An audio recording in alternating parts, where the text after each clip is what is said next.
Yeah, it's nuts. I'm not sure if I want to go to the next one that's there because it's going to be right before the Progress show in the same building. So I'm like, I don't know, like 8 hours of wrestling. That's a little much. I'm not going to Oh like wow. Mania or something. I'm going to Evolve. Yeah. And then what it's actually like back to back or Yeah, it's pretty much back to back. Like from two to five is Evolve, and then from like 6:30 or 7 to 11 at night's Progress. I'm like, Jesus Christ. damn. Yeah, I guess they're trying to make it kind of like an event, I guess. But the thing is, like, if they're doing like a crossover, which it sounds, it exactly sounds like they are, then they would have crossover stars in matches that I've never seen before. So I'm like really torn. Yeah. Uh, maybe I should just do it. And then NXT is going to be in like Sweet. Lakefield, Massachusetts or something. That's only a house show, so I'm like, I'm not It's too excited about that. hey, I mean, I guess it's worth a trip to witness Kyrie Sane's elbow. Yeah, I suppose. Totally up to you, though. I mean, I've had some house shows of NXT here in San Antonio as well, and I've never made the trip out. So, as a matter of fact, I think we just had one like a month ago. I didn't even bother. Yeah, I went to house shows in Toronto, and the Toronto audience makes the show by itself Yeah, because that's true. Toronto's insane. Yep. Then I've been to house shows in Houston and Michigan, and it's so I don't know. No one The seems to crowd be is into it. different. Yeah, the crowd's super different.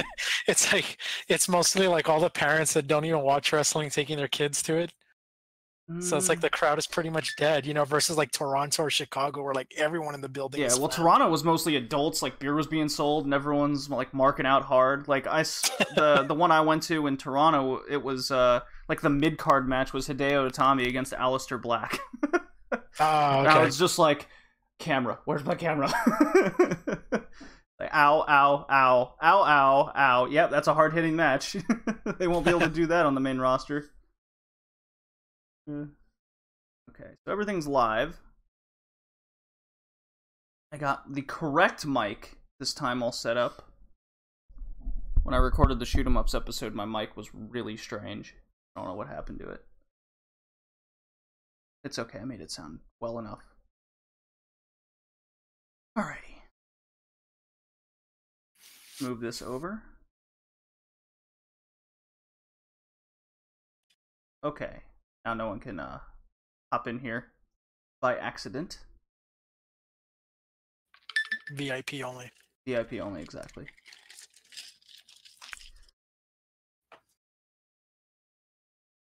Okay.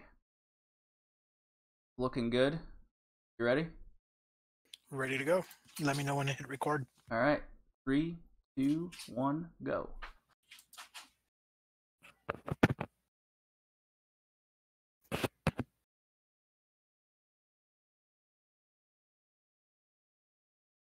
Alright, boys and girls. It is episode 7 of the Red Leaf Retrocast, the Wrestlecast edition. I'm your host, JD, joined here by my amazing good friend, Rad. How you doing, man? Hey, I'm doing good. What's going on, everybody? Excited to be here again, and welcome to the latest episode of the Wrestlecast. Ooh, okay, we're doing something a bit different today. Instead of just going over the usual, hey, how you doings, which I tend to do all the time just to catch up with the buddies, but we're gonna do something different here. I got a few questions. As if you're watching the live stream, welcome. You can see the agenda posted in front of us. And number one, Extreme Rules is coming. WWE is sort of a popular wrestling venue, I might say. Would you agree with that? Oh, I'm sorry. What was that, JD? The WWE is pretty popular, wouldn't you say? Uh, Maybe with I guess a particular audience. Yes. That's a nice way. That's a nice way of putting it. Well, Extreme Rules is around the corner, so I got a couple questions. We found out Rey Mysterio has not signed with the WWE. That was a talking point, but that's been negated. So instead, Scrapped. Roman versus Lashley is set to be the main event at Extreme Rules over AJ Styles. Yet again. What are your thoughts, Rad? Oh man. I guess we kind of discussed this. Obviously before we did this a little bit, we just touched base on it, and uh, I'm all for it only if it's to make Lashley, I guess, dominant, no pun intended. Mm-hmm. By that I mean I like the guy. I really enjoyed watching his work in Impact Wrestling, and it seems to me now that he is over here in WWE, he's not getting the same treatment. He's been booked poorly in a lot of comedic skits. Mid-card matches, maybe even below that. It just hasn't been the way I wanted to see, and now he's going to be in the main event spot against Vince McMahon's top guy. Yeah, obviously a lot of us might not like Roman Reigns, but he is the top guy, and the fact that Lashley's going up against him, that means they have a little bit of faith in this match. So I'm looking forward to it, again, only if this is to progress Lashley moving forward. Now, if it's just to pretty much destroy him and just have Roman Reigns win again, not so much. I'm not really into that. And for that to be the main event over an AJ Styles match is just not sitting well with me. Pretty sure a lot of people might agree with that. Oh, especially with a big Rusev match. Finally, he's getting the spotlight he deserves. I think it's like about 2 to 4 months late, personally. Yeah, I agree. And without this is kind of I'm having the same thought over how Jinder got his push with Rusev. How he was just kind of thrown into the spotlight out of nowhere with without any winning matches, setup, etc., etc. We've beaten this bush many times. It just seems WWE has developed a really bad habit of just saying you're up next with no reason behind it. Yeah. But I totally agree with you with the Lashley comment. I'm behind it. I never agree with a number one contendership match being the main event unless it's for the title that preceded it. This is not for that. They haven't even announced that it's any sort of number one contendership match at all. It's just they're probably trying to maybe rely on the names themselves.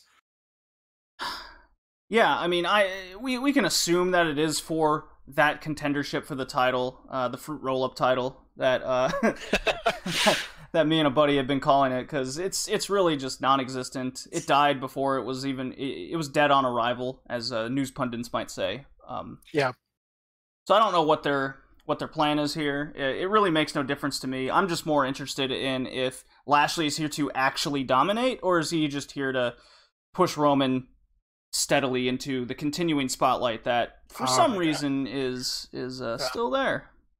Yeah, oh man, I guess we're just gonna have to wait and see. I really hope that's not the case. If it is, I think it's a pretty much done deal that Lashley is not going to be main event material in WWE's eyes. No, not at all. This is as short as it sounds and as harsh as it is, coming off the Sami Zayn squash match and seemingly no character. They've given him none. They've given him a smile, much like what they've done to Finn Balor, which isn't good.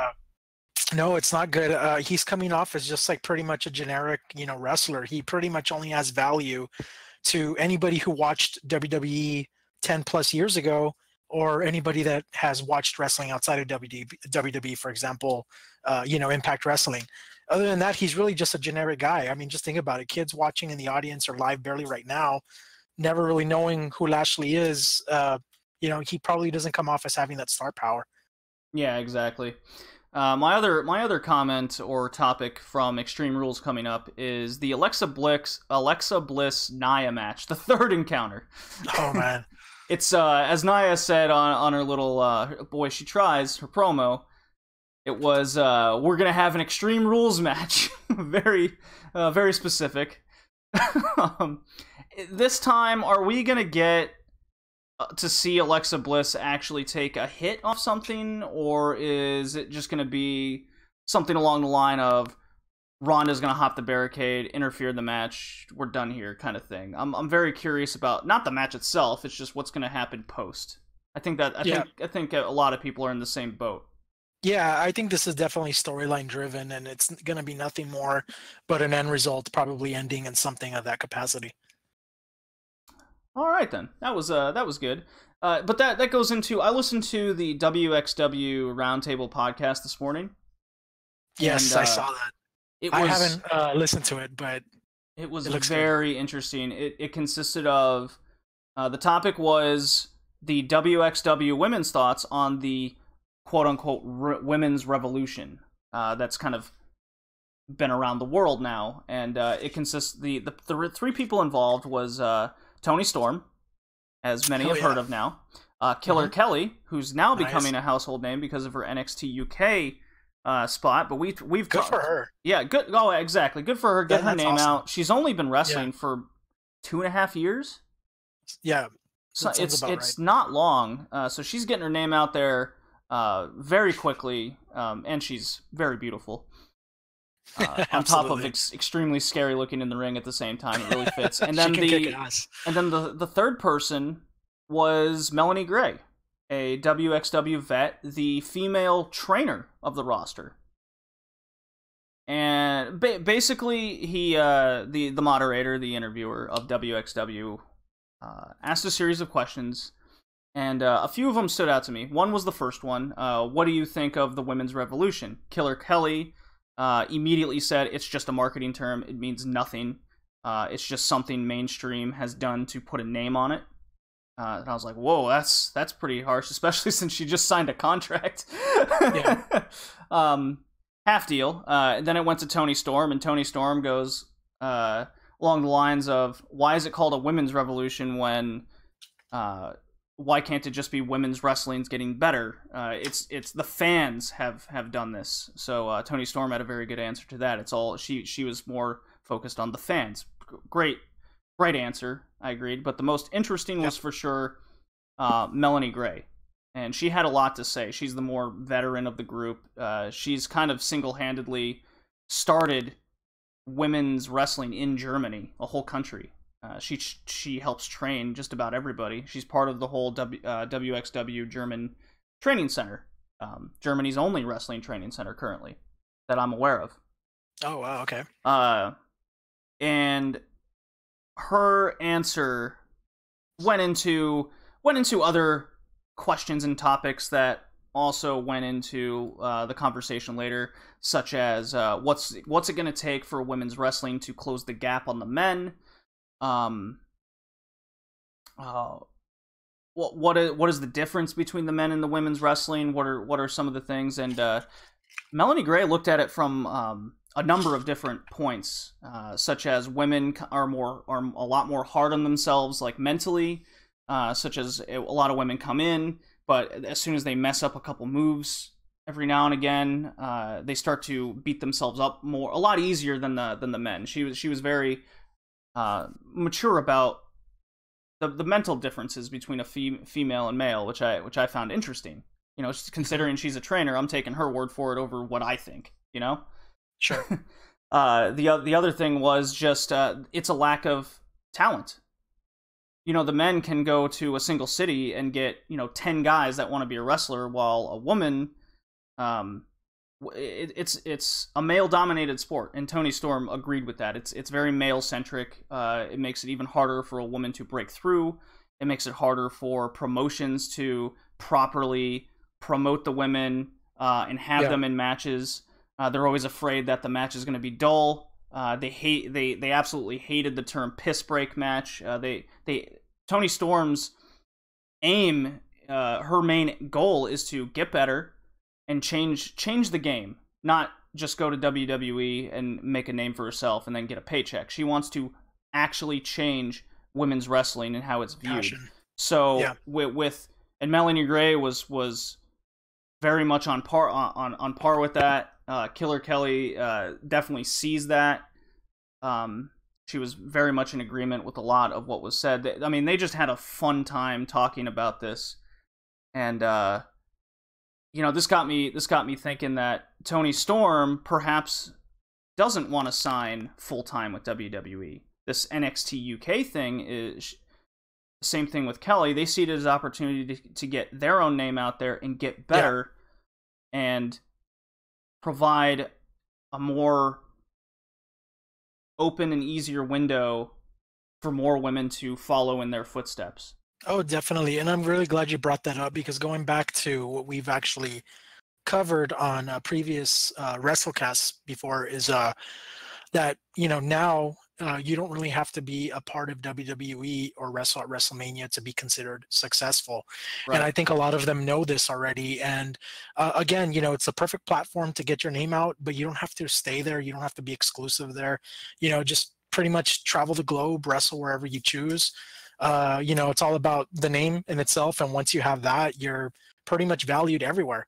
And I think even the women, know this, and it's just good to see that, and it certainly seems like that's what she's really angling for. And I think it's better for her own career, to be quite honest. I would hate, I would to agree. see, yeah, I mean, imagine, 1 year from now, Toni Storm is on the main roster and she's jobbing to somebody like, Nia Jax. I mean, that would suck. Well, it's funny you bring that up, because that was another thing Melanie Gray brought up. Was she brought up directly WWE, because I think at this point in her stage in her life, she knows she's not going to be signed to WWE, and no chance. So she was very critical. She goes, there's a certain mainstream company out there. I wonder who that could be. Yeah, I wonder who. And more or less, I'm not quoting her. This is just my interpretation of what she said, because I didn't write it down exactly. And she was very vocal on Twitter with me this morning, actually, retweeting That's and awesome. liking my stuff. I was kind of marking out a little bit. I can tell.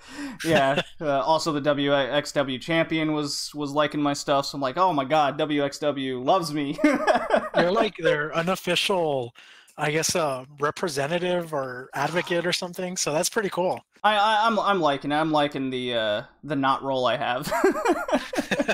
But anyways, her kind of her point was along the lines of the way WWE is currently booking their women, as it's not a revolution. An actual revolution is what, and she goes, what Shimmer, the all-female UK promotion, I can't remember it off the top of my head right now, I'm blanking, what they're the Femme Fatales pay-per-view, an all-women pay-per-view in Germany that's happened. I think it's going to be on its third year in a row now. That's a revolution. Not having a match on Raw that means nothing. And then Toni Storm interrupts and goes, yeah, there's no goal. Like, everything they do doesn't seem to have a goal. They just go out and have a match. And she goes, that's all well and good, but without incentive, what are they fighting for? What are they doing? There's no story being built. There's no character being built. It's just another thing. You're not actually progressing away from the problem, which is women's wrestling isn't viewed as anything more than a piss break. And the fans have wanted it for a while and want it to be more. And Toni Storm and Melanie Gray both agree that pretty much Europe and Stardom are where to be right now if you're a women's wrestler. At least this is my interpretation behind how they were speaking. So I really, really enjoyed this sit down interview with WXW with the three of them. It opened my eyes to a number of different things. So, very good stuff. So in happier news, let's get to some wrestling character talk, because this is something that's come up lately. NXT Johnny Gargano is slowly slipping into madness. Do you think this is expanding his character or kind of hurting it in some way? I think it's expanding his character, JD. I'm actually a fan of that, current storyline. I think it's providing something, fresh instead of just something bland of just having, two guys go at it in a grudge match. It's actually, kind of like evolved beyond that. And just pretty much seeing him snap. I mean, it kind of, it fits together with everything that, Ciampa put him through and, all the matches that they had together. And, if this was real life, and that happened to, any person, I'm pretty sure they'd snap too. So I'm actually liking it. I know a lot of fans may be vocal about it, but I'm cool with it. I like it. I do as well. I think it definitely gives him more character. It can get Johnny to show us a different wrestling style. You know, he's not just this marketable Johnny Wrestling type character. Right. You know, because from his days over at Evolve and in the indie, you know, wrestling scene, he was always just that guy. You know, Johnny Gargano, Johnny Wrestling. You know, the guy that you know, always wanted to be a wrestler. He finally became one. Now he actually has a character to roll with, and I think that's important in professional wrestling. So it looks like this might be it. So it's pretty cool to see.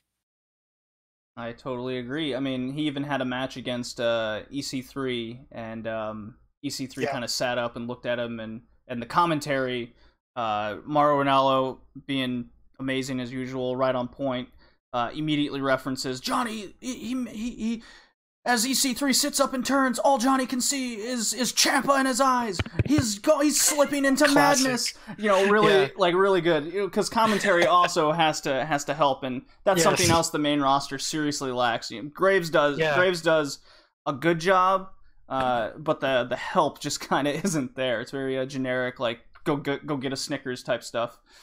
Sure. But yeah, I really like it. And speaking of Evolve, I was posting this how WWE is looking to purchase Evolve. I've always kind of understood that it was like an unofficial training ground before a majority of them end up at NXT.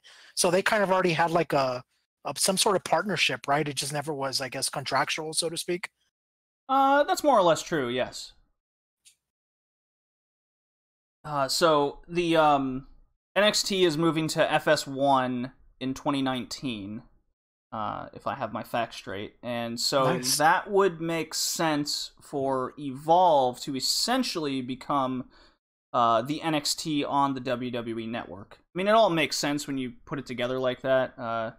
You know, a few worries involved there with how's NXT going to actually be forced to change going on TV. You know, Yeah, it's like if now it's going to become an actual brand, which could either be for better or for worse. yeah, I'm not gonna have too much opinion on it until I'm actually looking at the product on television. I don't have television anymore. It's 2018. Everyone has a streaming service of some kind. But anyways, Right.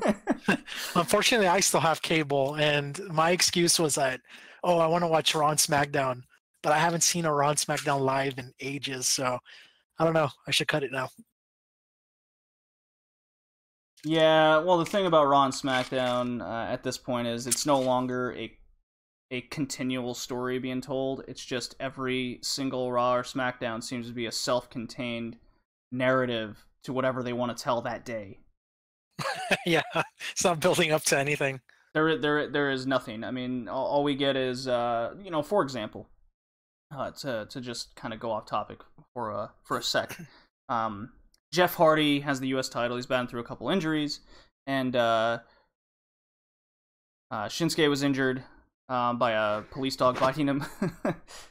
And Jeff Hardy goes, okay, U.S. Open Challenge, because I guess story-wise they have to copy everything Raw does to some degree or another. Mhm. And we haven't seen Almas at all Yeah, since NXT. He's had a couple jobber matches. That hardly counts. I think we even predicted that once he jumped, Oh you know, my ship. god! Well, onto we the were main roster. worried. We said it. Yeah. We said it. I think on the Mania cast, our first or Yeah. second one. It's like Almas has to have Vega. That'll be a great point. But does WWE want to push a foreign wrestler? And the same issue lies here. It's no exception.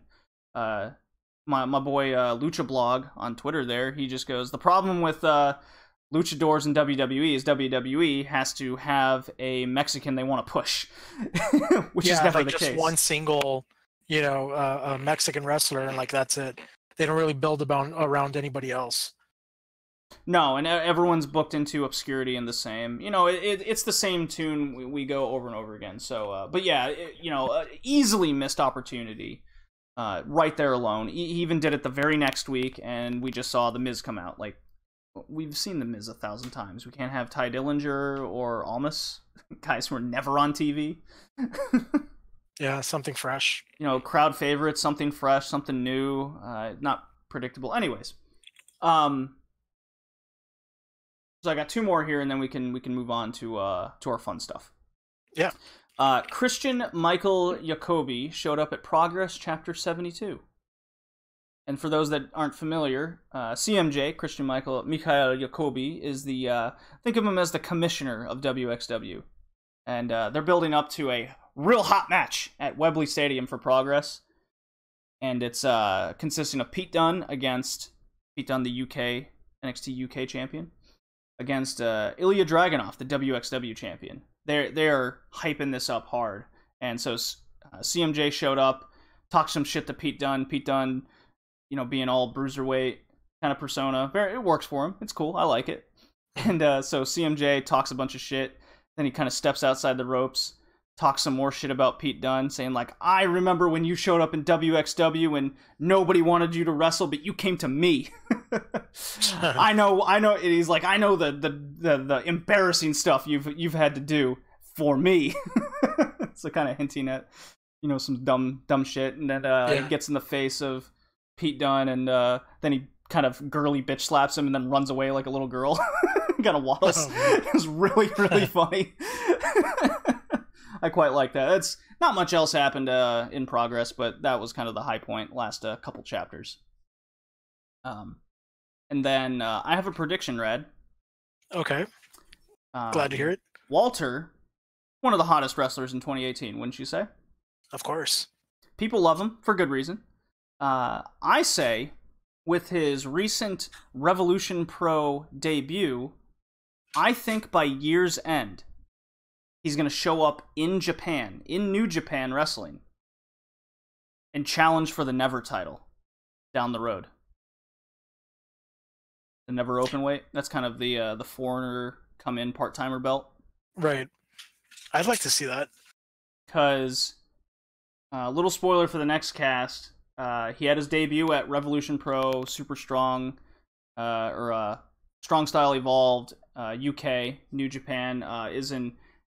Revolution Pro is basically New Japan Light, where a lot of their other wrestlers go when they kind of don't have any stories or whatnot on the current New Japan card. They go to Rev Pro and do something there. So, I spoke before that Revolution Pro. I wasn't into it. Their undercard is pretty garbage at times, if you remember, Rad. Mm-hmm. But it's definitely been picking up in 2018 each pay-per-view, and this last one, it's convinced me. Let's just say that as a spoiler for the next cast, as a hint spoiler. So I think Walter is going to be New Japan bound. Maybe in the G1 next year he'll be a contestant. I would be all for that. So I got heavy New Japan prediction, because Walter's stated that he doesn't have any interest in WWE. He likes his role in WXW, likes the trainer role. He likes having a lot of this responsibility. I believe New Japan, a couple runs there would be incredible. Oh, that would be incredible. And I think he would bring what, New Japan of old used to pretty much showcase as like a foreigner big guy, just come on board. So I would really like to see that. Yeah, and his style certainly works a lot more with New Japan than it does WWE. Yeah, very true. Oh, with the hard hitting, come on, a lot of it works. Yeah, and, it does work. I think he knows that as well. Hence why he showed up in Rev Pro, which is banned by showing any NXT UK signed guys, because it's in direct competition with WWE. So that was some other news that came out, is how the NXT UK guys are being paid, how they're part-time. They can only pretty much work with shows that have WWE deals, i.e. ICW, the Scottish promotion. I think OTT, I haven't confirmed it, but they weren't on the ban list. That's the Ireland promotion, and then Progress has a direct line, but it was interesting that WXW was nowhere near any of the lists, whether they work together nor banned. I guess because they're Germany, and they don't see them as anything right now. Right. But anyways, we got a wrestler spotlight, Rad. Yeah, this is gonna be good. Yeah. So Of course, not under the circumstances, but Oh God, no. Yet again. For spotlight time. I'm gonna play the Bret Hart. The best there is, the best there was, and the best there ever will be. Alrighty. So, unfortunately, we had another famous legend wrestler pass away recently. Big Van Vader. Vader time. Get your Star Trek V's going. You know, yeah, he passed away. His heart finally gave out. The big man, not too old. I think he was in his 60s. It was his time, I guess. But man, what a legend. He, for those that aren't familiar with Vader, he was made a legend in the top 4 wrestling promotions during the 80s and 90s. New Japan, All Japan, WCW, and WWF. And he was champion at least twice in all 4 of them, which is incredible. Yeah. He was also famous for the Vader Bomb. You know, being 400 pounds and doing a moonsault will definitely will turn some heads as well. He was very innovative. Broke glass ceilings for foreigners going to just other promotions. You know, kind of like WCW and WWF weren't the be all end all. Totally. For an American or even a Western wrestler, you can go anywhere you want, and Vader proved that. So, what is your nostalgia or memories behind Big Van Vader here? Oh man, Vader, definitely intimidating. But I think that's what appealed to us kids back in the day. He was just that kind of character where, you know, you would definitely talk about him, you know, in the schoolyards and the school playground. Like, oh, did you watch it last night? Yeah, Vader came out and did this and that. So definitely have fond memories of everybody talking about him. Like you mentioned, he was definitely an innovator. And although being a big guy, the dude could wrestle. And you know, he traveled the globe and showed his skills everywhere. Very fond memories of, you know, growing up watching Vader as a character. And not only that, but the man behind the mask himself. He was just a very humble, nice guy. I never had the opportunity, unfortunately, to meet him in person. But I've heard a lot of good stories about this man. And he was just a good person, you know, overall. So definitely a loss, you know, tragic circumstances. But that's what we're here for, you know, JD, to definitely put the spotlight on him and talk about, you know, some of his highlighting matches, so to speak. Yeah, I mean, myself, I don't have a lot of memories of Vader. I mean, I certainly remember him on TV. He was very noticeable. Yeah, you couldn't miss the guy. You couldn't miss the guy, but he Especially just wasn't his WCW stuff. Yeah, at the time in the 80s and 90s, there was no streaming services. You couldn't just go, "Oh, Vader's going to Japan," and you know, like a lot of guys these days, they can jump promotions and you can see him every which way. You couldn't do that back then, so I really wish I had more nostalgia for Vader, but I just remember him seeing every now and again in WCW, and the same thing happened to WWF. By the time I finally got used to him, he was off again somewhere else. And then you just wouldn't see him anymore. So, I definitely think you nailed it perfectly. He was just that guy that just pretty much jump shipped, you know, back and forth, and it was just kind of hard to keep track once you got used to seeing him in a program. Yeah, and he himself admitted to it. You know, maybe he would have had a much larger career than he did if he would have stayed, say, in WCW as a full-time guy. He just didn't, but forget which interview it was, but he goes, he just didn't want to do that. He wanted to be something more. He wanted to do something more for the business. That's just the kind of guy he was. He was very ambitious, and being a champ in both America's top promotions and Japan's top promotions is definitely something, you know, more than 30 years ahead of your time at this point. Man. Just crazy. Quite the accomplishment. So as we do with the Wrestler Spotlight, we pick 2 matches to highlight, not necessarily just the be all best, but perhaps some of the most memorable, to highlight who they were and what they did. So the first match we're talking about is from New Japan in 1990. The infamous Vader versus Stan Hansen match. Yep. And this was actually a free match on New Japan's YouTube page for a while, which is kind of like how I came across it. I was like, oh, okay, all right, Red, let's watch this sucker. And as I was watching, I was like, wait a minute. Oh, there it is. Okay. And what I'm going with that is this is the one where Vader's eye pops out. Right, the infamous match.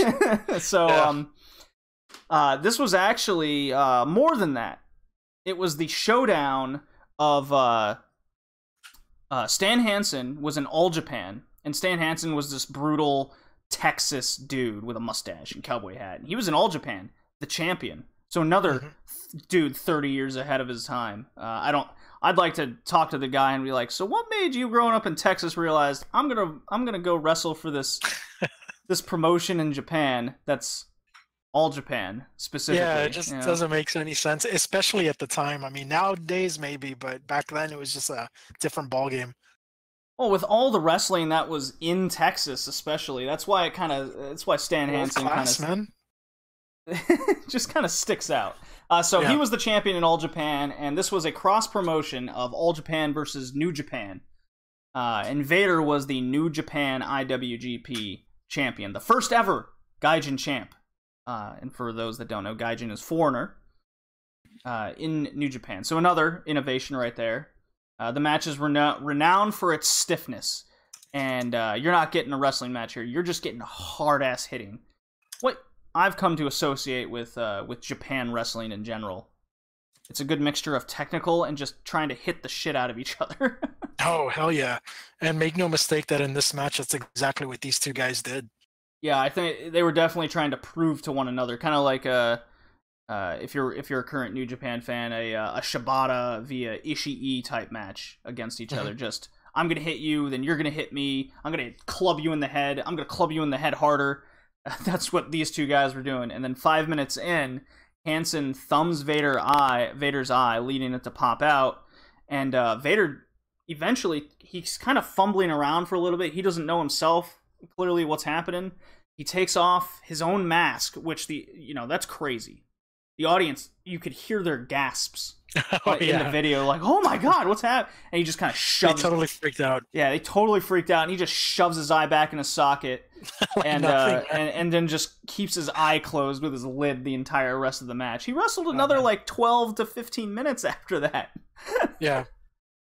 And they just because that was at the very beginning, and some of the hard-hitting action hadn't even started yet. No, not at all. It was absolutely nuts. And he just kept the mask off. He didn't put it back on. The fight was taken outside the crowd a few times. Every time the ref got to halfway through the count, they would throw each other back in, and the crowd would go nuts because they know the match was going to continue.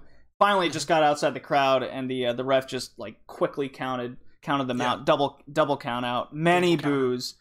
So it, they really wanted to finish. Yeah, it was. Oh yeah, but with a champion versus champion thing, they didn't want to make either of them, I guess, look weak in any way, and that was a pretty cool way to go about it. They just wanted to beat the shit out of each other.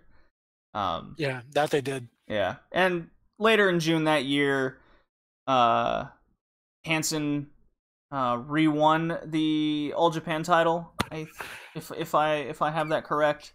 And they had a rematch to finish it. I won't spoil that. Just I do recommend going to check that out, though.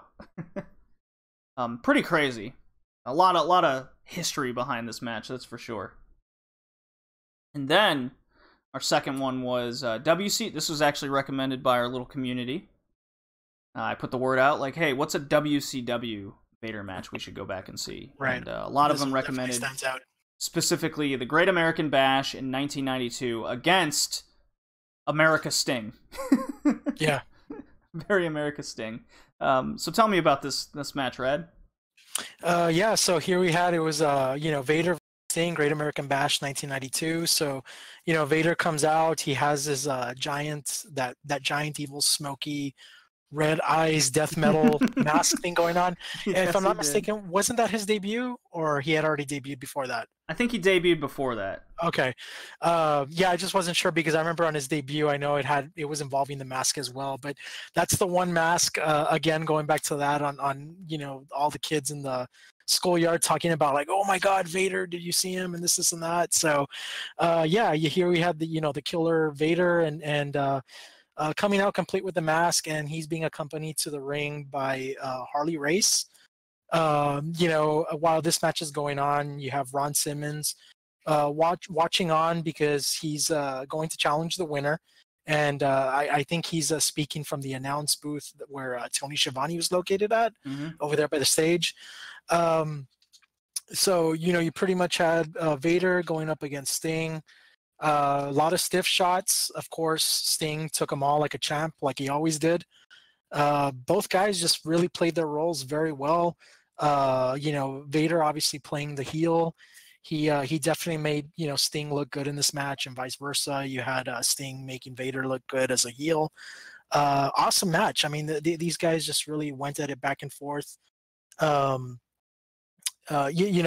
can't really say I agree with the result. Obviously Sting is one of my favorite wrestlers of all time, and watching this as a kid, I definitely wanted Sting to walk out as the winner. But you had Vader. I think he had thrown him to the I guess it was like the turnbuckle or something. Sting had hit his head, and he kind of got dazed and confused, and pretty much was already getting knocked out. So Vader just pretty much took him down, power bomb, and he won his first WCW title. So awesome match, definitely nostalgic. I'm glad that the community that we're a part of, GD, recommended this one, because if there's one Vader match in WCW that stands out, it's this one against Sting at the Great American Bash. It definitely made Vader look incredibly strong, and I did like the booking here and a few good spots. The one that stands out the most to me, besides the finish, was Vader going to the top rope. Sting clubs him hard, and Sting gets him on his shoulders and does a standing delayed kind of Samoan drop type thing, having a 400-pounder on his shoulders. I was like, oh my God, how's he doing that? Even to this day, I'm like, oh, that's so cool. That takes a lot of balance and power by Sting, and Vader kind of keeping his weight shifted on one side so he can do that. And that's that Sting is he's obviously he's a big guy, and going up against somebody like Vader, he really looked small in this match. Oh yeah, yeah, big time. Yeah. The booking finish was really cool because Vader was so good at. Even though he was a big guy, because a lot of take Braun Strowman for example. You could have say, 3 guys punch him in the face and he'll no sell it and look like a monster. In this case, Sting would hit him once, okay, nothing, and then a second time, he wound it up. Yeah, and Vader, as soon as he hit, Vader would. Slam himself right onto the ground, really selling the hit. Like, oh my God, Sting's so powerful. Maybe he can beat this guy, kind of thing. I loved Vader's. It's the simple things. I see so many similarities in the selling with Walter today, and how a big guy can make a little guy, the underdog, seem to overcome coming across this big guy that's in front of him. So.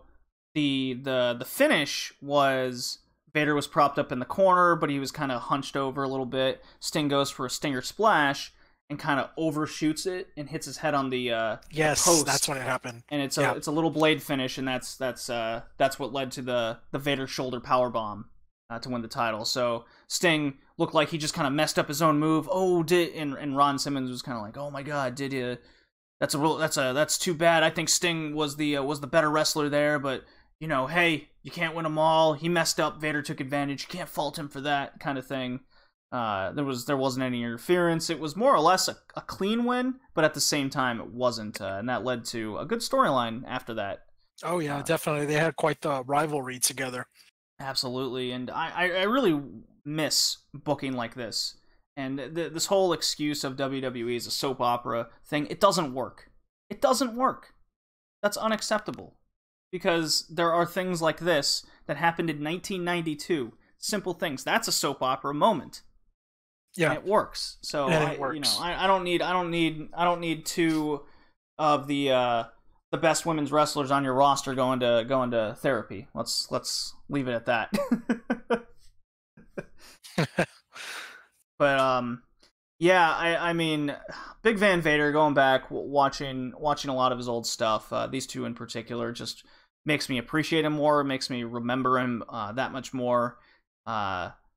Especially watching a lot of his All Japan stuff, particular after his WWF run, and a lot of the articles that was coming out, like Vader had a problem with his time in WWF because he couldn't be as stiff. You know, he was working with Shawn Michaels, and Shawn Michaels didn't want to take an actual hit. That kind of spoke to Shawn Michaels at the time. Kind of fixed his personality a lot in his second run, you might say, but when I was a kid, Shawn Michaels was the biggest dick in the industry. And this kind of, it's like, yeah, I knew it, Shawn. You ruined Vader in WWF. You were part of it. Yeah, and that's more or less, I guess, around that time that, pretty much Shawn was already, calling the shots. And I don't think Vader had like an important program after that, kind of like 97, 98-ish, more or less. That's exactly the time, and then he went to All Japan, won the title there, and there's the infamous one. He's in the back sweating his nuts off, and he's got a beer in his hand. He's like, "Where's my beer?" I don't get this kind of treatment in WCW and that WWF over there in the North. Yeah, I love how he's always referred to WWF as the North. Yeah, it's so good. He's like, but in All Japan, I can drink a beer after I win my match, be on camera, and say thank you. Arigato. It's so good. I loved it. What I don't remember, was it still Coors back in the day? I don't remember, but it might be. That'd be pretty cool if it was. But his like big mitt of a hand just like on this tiny ass beer is super funny, and he's got his mask off. He's got the title on his shoulder. It's good. I absolutely have so much more respect now for Vader going back and doing the Spotlight. I don't know where he's in my top 10, but he's in my top 10, Rad. Nice. That's quite a list to make, JD. That's really cool. With all the wrestlers, for sure. Like Vader is on my list now. Right now, it's a statement. He's in the top 10. Period. Yeah, he was an incredible performer. Excellent character. Obviously, he didn't get the respect he deserved, so he had to move elsewhere later in his career. To I guess have the spotlight that he rightfully deserved. And I want to say, I remember when sometime in, I guess it was mid '98, WWF was in the popularity and the height of the Attitude Era. Mm-hmm. And he did the skit with the Godfather. The Godfather came out with his hose. He had to fight Vader, and he actually offered their services to Vader, which Vader ended up taking, and they left to the back. After I saw that, I knew that he was pretty much done, that the WWF just really didn't have anything for him. And it was entertaining to watch at the time, but it was kind of sad that was the best thing they could come up with this monstrous Vader. They could have did so much more with him, especially during the Attitude Era. But again, booking, WWE, we just never agree with it, and that was one I didn't agree with. Being a young teenager at the time, watching Monday Night Raw. Yeah, and you wonder why a lot of the wrestlers ended up defecting to WCW. It wasn't. I mean, it was the money, sure, but my favorite my favorite thing I ever read was Bret Hart made more in 1 year in WCW than he did in his entire career in WWF. So that should say enough right there. Yeah, definitely. But yeah, Vader was horrendously booked. Just not agreeing with a lot of the things. He said as much when he was in Japan. Yeah, definitely go back and look at it. Look at watch his interviews in Japan of how he's like talking about the companies in the States. It's quite something. Love that. Love it. Love Vader. I could watch a lot of his matches all the time. They all looked different. That's what stands out to me the most. Big conversation with a Roman Mark on Twitter this morning. Travis was kind of having a Twitter meltdown. He would say not, but I think he was. I'm calling you out. Yeah, like between these two matches alone, night and day between how different they were. Yeah. That to me, that's what makes a good wrestler. When you can A, make a match look different than the last, and B, I remember them. That's very true. And it's all about reinventing oneself and adapting to the new style of wherever platform they're on. Yeah. This man definitely did that. Yep. So great, Vader. Where does he stand for you, Red, and your little top wrestling list? Yeah, it's interesting you bring that up. I actually have a very strict top 10. I would definitely say he maybe fits in my top 30. I just have so many because what makes me put somebody on my list isn't necessarily based on performance or they're incredible 5-star Meltzer caliber performer. And that's something because I think I did a top 10 tweet about 2 weeks ago, and I got a lot of. That's why I'm asking. Yeah, I gave you my mom's instead of mine. Oh no, that was great, by the way. I really liked her list. Very interesting. The mounting belongs on everyone's list. Oh yeah, definitely. So I put down my top 10, and I got a lot of flag and backlash on why I didn't include certain people or why I included AJ Styles and not The Undertaker, and so on and so forth. And again, I did base my list strictly on nostalgia, and by nostalgia I mean a superstar that I grew up watching, enjoyed to watch, and I actually wanted to be like when I grew up. I idolized guys like Hulk Hogan, Sting, Scott Hall, Kevin Nash. That's why they were on my list in the top 10. And I wanted to make that very clear. Now, as far as explaining why The Undertaker's not on my top 10, but AJ Styles is because AJ Styles fits that role for me now. I'm a geek now, and even though I'm, a guy in my 30s, I still look up to superstars. Make no mistake that AJ Styles is one of them. And it's just that's why they're on my list. Now, as far as having, somebody like Vader is concerned, again, I appreciate what he's done for the business. I grew up watching the guy and have very fond memories and get nostalgic when I, remember what he contributed to the business, especially in WCW. But I can't necessarily say that he was one of my, favorites or top 10 or top 20, because I don't remember growing up saying, I want his figure, I want to dress like him for Halloween, or I want to be just like him. He just didn't fit that role. Right. But hey, as a villain, oh man, like he definitely had it. So I would say maybe he would fit the role of like a top 30 or so. But again, I just have a very strict list, but that doesn't mean that they're in any particular order or one is better than the other performance wise and whatnot. It's just the way I roll. But as far as what he contributed to the business, very thankful for him. And Vader, thank you for the memories. So awesome guy, growing up watching this guy on TV. Yeah, I mean, I'm definitely with you on the whole nostalgia thing for the list. I don't consider a guy making my list until they're retired, pretty much, until they're at the end of their career. Yeah, because I'm always in the frame of my mind is how can they, they could go down early and it's like what could have been, or they could have done something like horrible to someone, or they have so much more to show me. Because honestly, I don't think let's take CM Punk, for example. I don't think he'll ever make my top 10 or even my top 20. He was good for about 4 years, and that's it. That's not enough time to make a mark on me. Yeah, that's true. And I'm a fan of the guy, but I can't say he's in my top 20 either. I did buy his merchandise. I was a fan of the guy way before even the pipe bomb and whatnot. But It's just not. And he might have actually fit that role, JD, to be quite honest, because I really liked what he did. He kind of changed the business for a little bit, kind of gave us what we wanted to see, of course.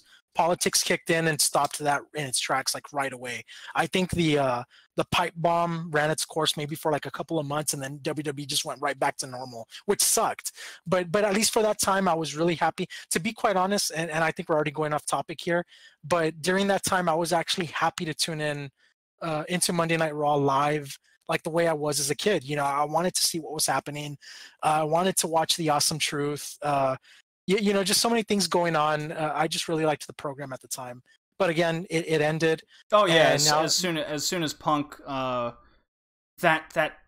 soon as that time was done, and as you said, it was like what, 2 to 4 months tops. Yeah, it was very short. He's getting he's going through what AJ Styles is going through now. Yeah. He has the title, but nothing's being done with it. Just Nothing's went right been back going. to went right back to the problem that he spoke about. I always wondered, what if Punk decided to cut ties and then go to Japan or something. But I guess you mentioned this earlier today. Like it was just taken out of him, the love of the industry. Yeah, and, that much WWE is killed his passion. definitely clear, because Punk could have been the next coming of like Bret Hart to WCW without the concussions, or Vader to Japan. Man, I would kill for a Kenny Omega CM Punk match in Japan. Oh hell yeah! I think a lot of wrestling fans would totally mark out for that. But that would be a definite headline match. But we know it's not going to happen. At least not anytime soon. I can't fault a guy for losing his passion when it's killed out of you. I've seen plenty of people I know that lose their love for basketball or bowling or what have you. Be it an injury, or I lost my love for baseball because of the bullshit favoritism and garbage that happens in Texas. That's an example. I lost my love for the game. Yeah, because of shit like that. So I don't blame the guy at all. But anyways, we're approaching an hour here, and we haven't even gotten to the indies, so we got to rapid fire through some of this stuff. Let's do it. God, trying to do a shorter podcast, we just can't help ourselves. So many things to talk about, man. Oh my God, let me play Walter's music. Let's get this going here. Where is it? There it is.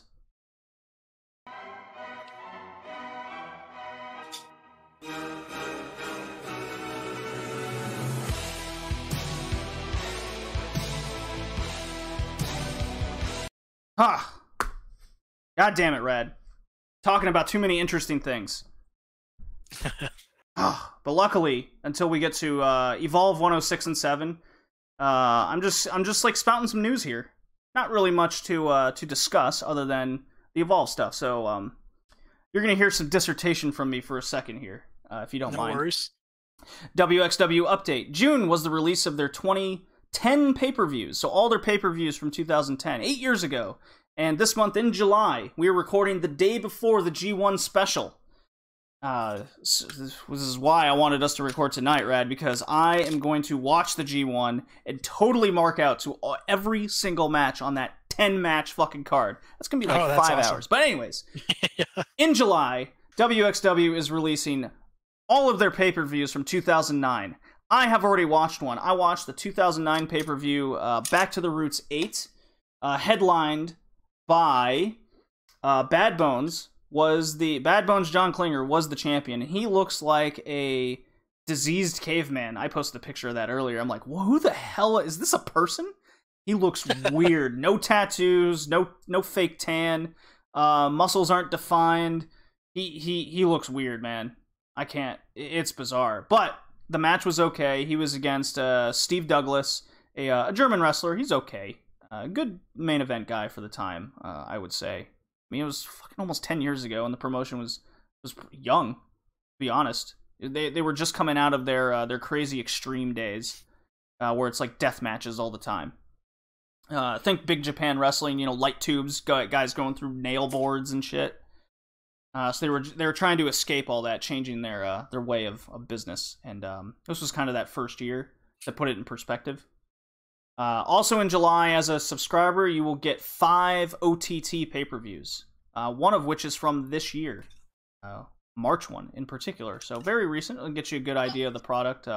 Haven't watched any OTT pay-per-views of those 5, but I'm definitely going to be watching at least a couple of them. Sure. And again, OTT is the one out of Ireland. Jordan Devlin, my man, the import killer, is the champion over there.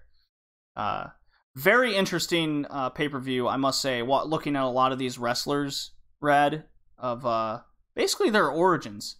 We got Tommy End, aka Aleister Black, with barely any tattoos on his body. He hasn't quite honed his mixed martial arts skill into his moveset.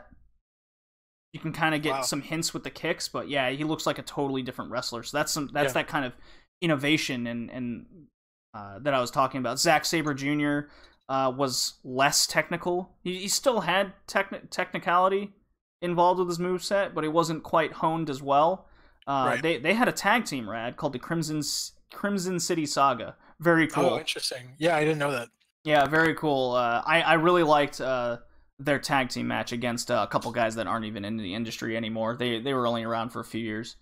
And then the rest of the card was, Absolute Andy has a full set of hair. He's still got a kind of a beer gut going on, but he's skinnier at the same time. Very, very odd body type going. But he was still kind of the guy, even in 2009. There's a reason why they call him the veteran. So it was cool looking at all this. I hope the next pay-per-view is better. And I think it will be because it's the 16 karat gold. That came out, I think, like 2 days ago.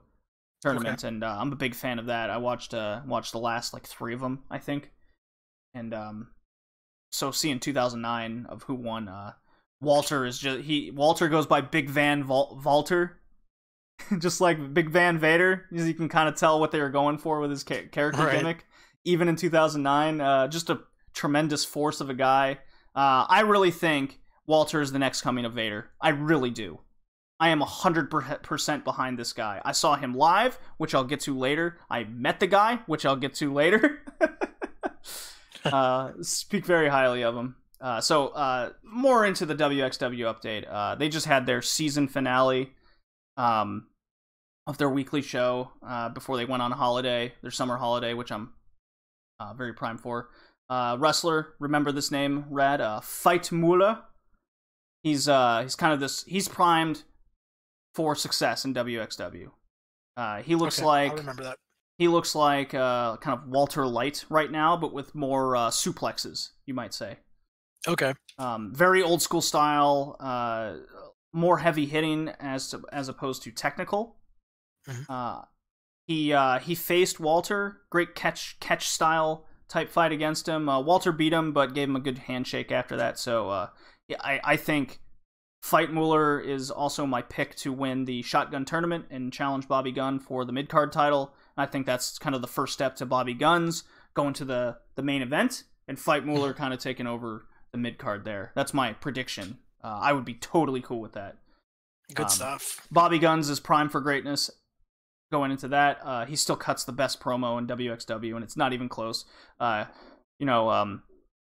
King of Smoke Style, Rauka Pausa, Smoke Pause is a freaking great promo segment they got going with him.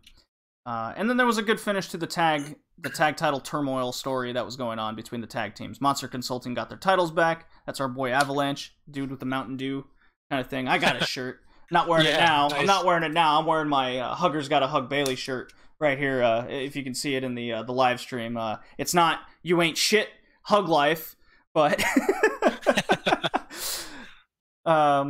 But yeah, they threw JFK through a table for the Shotgun season finale. Just good stuff there. When they come back, it'll be finishing off the tournament, and then we got Over the Top. Shortcut to the Top. Their Rumble. So I'm hoping for the return of Urine Simmons. I can't wait to get everybody watching that pay-per-view. So anyways, that was WXW. Something we're going to talk about next here is Stardom. We get to talk about it again. Io Shirai is kind of having her goodbye to Japan kind of story going here. So she had 3 great matches. Stardom, there was one at Goddess of Destiny, and there was one at a pay-per-view called Fortune Dream 5. If you're curious enough to find that online, go for it. I couldn't even find where to get it legally in my street, so that'll give you a hint of how I watched it. But anyways, to start off, remember, Rad, I was talking about Starlight Kid, kind of the young up-and-comer in Stardom? Yeah, she looked great. This poor girl. Oh my god, I have to talk about this for a second. This poor girl, Rad. Oh my god. I love her in-ring style. She's going to be primed for success, I feel, in Stardom in the future. But she just took a fucking beating in like a 2-week span. She was in a multi-person match, right? And she took a series of stiff kicks to her back in which they were the people were tagging out. Just kick to the back, and you just heard it. And you're like, oh my god, stop! Followed by immediately getting cracked in the face with a punt. Oh, damn. And she just immediately went, like, you just heard her kind of squeal, like, and blood just came pouring out. Blood came, she was wearing a tiger mask. That's her her thing, and you just saw blood kind of pouring down her face. So you're like, oh god, that's a broken nose. Oh no. It was a miss kick. It was meant to be in the chest and just cracked her in the face instead. And she still managed to pull through, reverse a move, do a standing moonsault, and then tag out. You didn't see her at the for the rest of the match. It ended up being a 2-on-3 handicap match after that. Yeah, she left to the back. My god. They kind of pulled an audible here, and this kind of showed the level of difference between a lot of the wrestlers. Io Shirai and Mayu Iwatani kind of went back and forth, and they're just on another level in work rate and flow compared to a lot of the wrestlers in Stardom.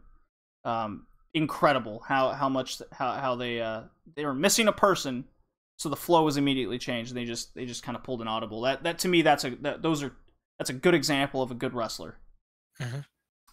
And then something similar happened again to Starlight Kid at the Goddess of Destiny pay-per-view against Konami on June 17th. Series of kicks to the back and gets cracked in the face again. I'm like, why? No. Is this some sort of like initiation that we don't know about? I don't know. Oh man. But you immediately, like, I don't think it is an initiation, because as soon as they, like, miskicked her both times, you just saw the girl, like, immediately go down and, like, apologize to her face. Like and breaking character? Oh, my God. Oh, immediately. They're just like, oh, my God, I'm so sorry. Yeah, I guess it was an accident. Especially for the second time. It's like, oh, my God. She probably, like, just came back, got her nose, like, readjusted. Then again. Oh, poor girl. But anyways, The big match here, Rad, was at to finish off kind of the Shining Stars thing that they had at the beginning of June, because that's what a lot of this podcast is the beginning of June was finishing off Stardom, and we'll do a lot of July in the next podcast. So Kagetsu was against Toni Storm for the main title, the red belt. Oh yes. Mm-hmm. And I did link you to a way to watch I checked the it match. out. You watched it? Yeah. Okay, well, tell me your thoughts, man, because I fucking loved it. Yeah, it was an incredible match. One thing that I noticed about it coming from this match was that it was very technical, and that's something that you really don't see in women's matches. Technical start. It had a lot of hard-hitting, moves. Basically, Toni pulling her, I guess, a Matt Riddle on Kagetsu. You noticed my notes. yeah. It's just, man, just the match itself was just incredible, and from start to finish. I don't know if you want to talk about the moves, because I was already just going to go and fast forward to the end result. Yeah, just go into the end result, like that last sequence of events. Yeah, so you had the finish. Kangetsu pushed Toni into the red. The red corner. I'm sorry. And I think I meant to put ref. My bad. That's a typo. Oh, okay. I was just trying to follow the notes there. But anyways, so you had her pretty much picking up the win, which I did not expect. I thought that maybe you linking me to that match would have had Toni Storm coming out on top, but no, she lost, and I just wasn't expecting that. But regardless, I'm okay with the finish because it was an incredible match leading up to it. So I enjoyed it. Yeah, I was a bit surprised on the finish as well. Kagetsu definitely deserves it. This is a good point to her, especially with Toni probably going to Europe full time now. This is kind of her. This was her goodbye match to Stardom. So Stardom has to push certain stars to the top of the card, and Kagetsu, the leader of Oedo Tai. She has that little faction going on. Yeah, the kind of the Suzuki-gun of Stardom. Yeah, and they're quite hysterically evil, you might say. So I really like the Death Valley Driver into her 450 finisher to finally end it. Kagetsu was rock solid, and as you said, it was so much more technical than anything we see, and it was an over 30-minute match. Incredible. So right before that was at Goddess of Destiny. That was Stardom June 17. Oedo Tai, it was Kagetsu and Hazuki versus Thunder Rock. Io Shirai was partnering with Mayu Iwatani, which I just spoke about. They flow so well, especially together. Tag team match. This was Io Shirai's goodbye match, and I showed you. I linked you to a highlight video of it, and for a goodbye match, Io Shirai definitely knows how to say goodbye. There was the most notable spot was they're standing over a stairway, and the stairway's going down, mind you, and she does a moonsault off the top of the stair, over the stairs, onto Kagetsu and Hazuki. Like, holy shit, goodbye, goodbye, Io, alright. That's quite the goodbye. Like you mentioned, you would think that she would take it easy, but no, she still has her hardcore moves in there. Yeah, I'm so, like, I like her moonsault finish. No one in WWE currently has that finisher, so I hope she keeps it. And I'm very curious if they're gonna have Io pull out even half the moves that we've seen her do in Stardom. For sure she's not doing freaking gotch pile drivers on the apron to girls at WWE, and that's probably for the best, to be honest. Yeah, definitely. That always scares me. Apron spots like that, just no.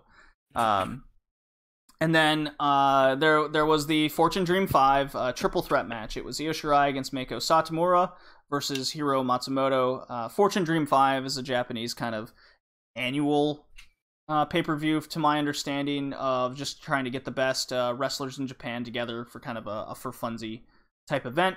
And this was Shirai's last match in Japan before leaving WWE.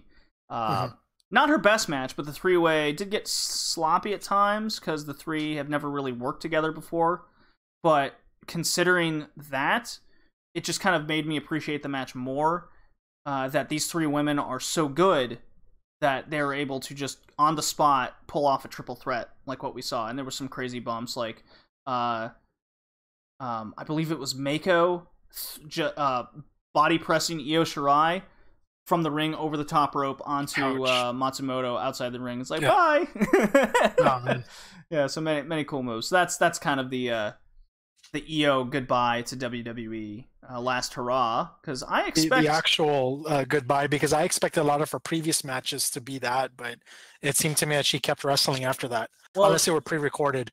Yeah, she was clearly passing the torch on to Momo Watanabe, getting her the white belt, and Momo proved that. We'll be talking about Momo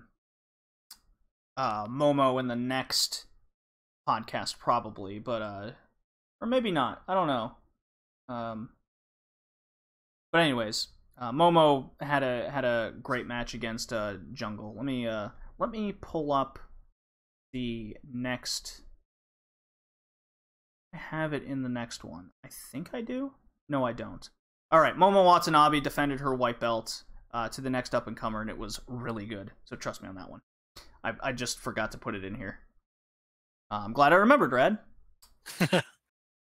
So definitely, yeah, that was the main event of Goddess of Destiny. I can't believe I didn't put that on. Momo Watanabe is primed for success. She's 18 years old, so between her and Millie McKenzie, the next generation is quite good. The outlook is positive. June 17th, Defiant. This will probably be my last Defiant pay-per-view I'm going to watch for a while. They're just not impressing me that much anymore. Although, to note, B. Priestley beats Millie McKenzie for the title. So, your girl, Rad, B. Priestley, is the new champion in Defiant. Nice. The match was pretty slow, but it had some good spots. They only had like about 10 minutes. I'm gonna chalk B. Priestley being slow up to jet lag. That's what I'm saying. That's what it looked like to me. Rampage retained the title against Martin Kirby. Not else much to say there. So Defiant needs to work on some things, get some buzz about them. The matches are getting pretty lackluster. They need something. I mean, it's a young promotion. They got to build. It's definitely hit a kind of stagnation period. Even with me, I've tried to remain positive with it. Sure. OTT is kind of going through that as well. They got me for like a couple months, and then the comedy is just kind of overshadowing what could be better wrestling or better booking. Right. I'm not saying it's bad or anything. I'm just saying that there's better indie wrestling out there, and we're just going to focus on those from now on. So this is, unless something significant happens in Defiant and OTT, and even the next promotion we're going to talk about here, we're probably not going to be talking about them. We're going to focus on the more higher end indie promotions. They just have more consistently good matches to talk about. Right. I do find it interesting though that in Defiant and ICW that Kaylee Ray is kind of being pushed as an equal on par with the men, especially in Defiant. She had an okay hardcore spot match against Jimmy Havoc, Mr. Deathmatch from Progress. And she's in the up-and-coming Ringmaster tournament, which is Defiant's kind of title shot tournament, King of the Ring, winner gets a title shot thing. So I'll be paying attention to Kaylee Ray's performance in the tournament, but not much else other than that. I'm just very curious about how Kaylee Ray is going to be treated. But yeah, it's pretty awesome seeing a woman being on par and being booked as an equal. If you believe it, that's up to you as a wrestling fan. I kind of like the originality and the equality of it all, personally. Yeah, I think you described it perfectly with the equality of it, and not to mention, I guess the geeky fandom. Whenever you're reading, a comic book or playing a video game, whenever it's involving a fighting game, you always have like the guys versus the girls, and nobody really cares. So why not have it in wrestling? Personally, it's not my preference, but I don't mind it at all. So seeing a woman in that kind of spotlight, I mean, that is pretty cool. Yeah, I mean, Kaylee Ray can super kick a guy's head off just like the next guy. Oh, yeah. So, just going back to that podcast comment, I think it was Melanie and Gray. It could have been Tony Storm. Either way, they both probably say the same thing.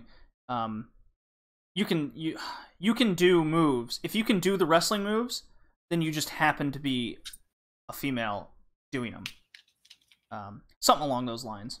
And I totally like Kaylee Ray as kind of the go-to person. She's athletic and she's more than capable of handling herself.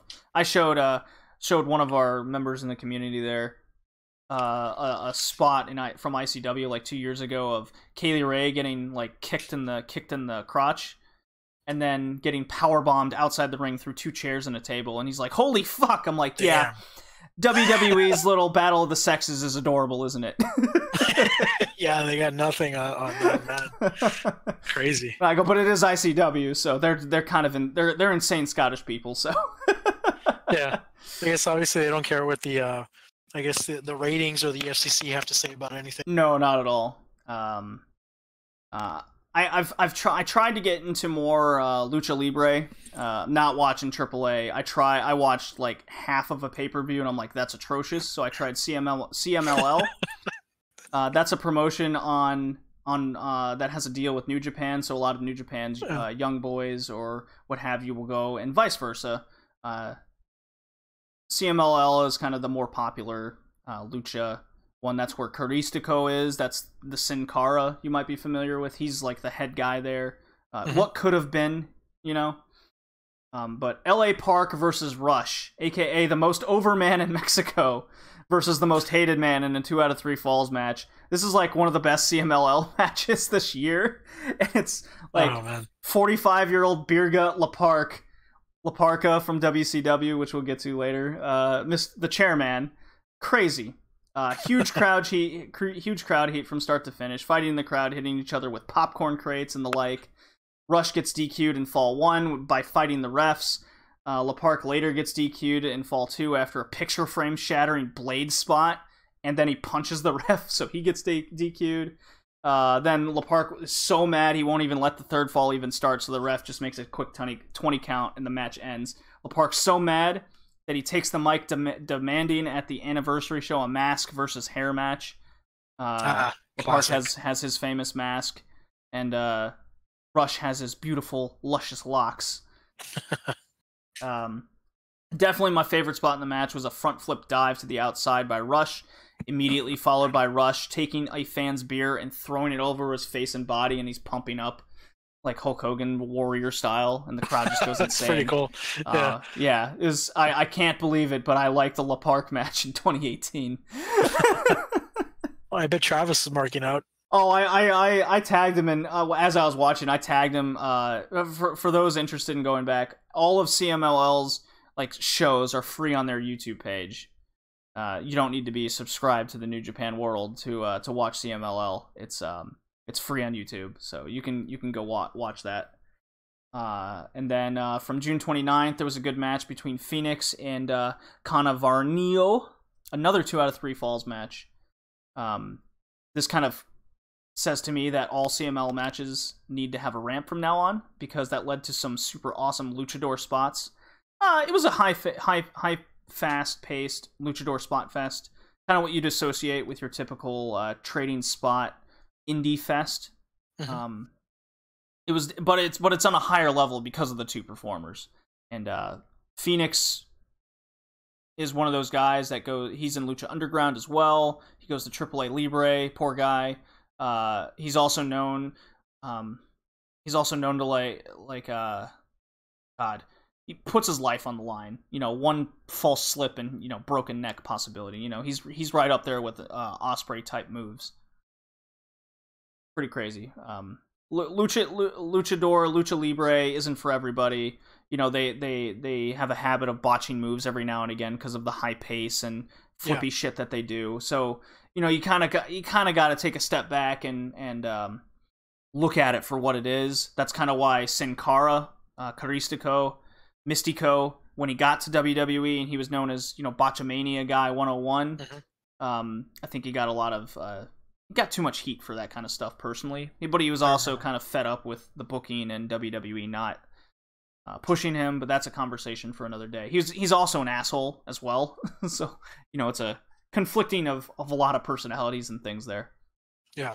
That being said, Pentagon, our boy Pentagon Dark Jr., nice. Cero Mero guy, he beat the shit out of Caristico in his CMLL debut, and so they're on a collision course for a main event down the line at some point. And that same June 29th event, the main event was absolute shit. Oh man, garbage. So again, I appreciate your passion to make an attempt to watch it at least. So again, this is just another case. If my man over on Twitter in his blog Lucha Blog says, hey, this match is worth checking out, I'll do that. And if it's worth talking about on the podcast, we'll do that as well. But I'll probably end up watching the Caristico Pentagon match. I like Phoenix. I like Dragon Lee. If they have notable matches, I'll probably talk about those guys. Maybe kind of Varnino and a couple other guys. Rush, they stand out. But the thing is, CMLL isn't bad. It's just so old school. It's behind the times. That's the best way I can put it. Does that make sense, Red? Yeah, it definitely does. It's been a while since I've actually seen a show in its entirety, but seeing maybe like clips or highlights, it definitely looks like something that should be airing on TV like in 1998. Yeah, it's free on YouTube, so I can't totally fault it for that. But they have good matches like anything else. Travis has joined us in the chat. Thank you very much. Oh hell yeah! What's going on, Travis? He's just in time because we're gonna talk about Evolve, the thing I was at, Rad. Yeah, this is definitely a story that we've all been waiting to hear. I'll get Evolve 106 out of the way immediately because that was in like Brooklyn or some shit. Joey Janela won the WWN title. That's their like TV title, the streaming network title. WWN is kind of the WWE network of many indie promotions in America. MLW Fusion's on there.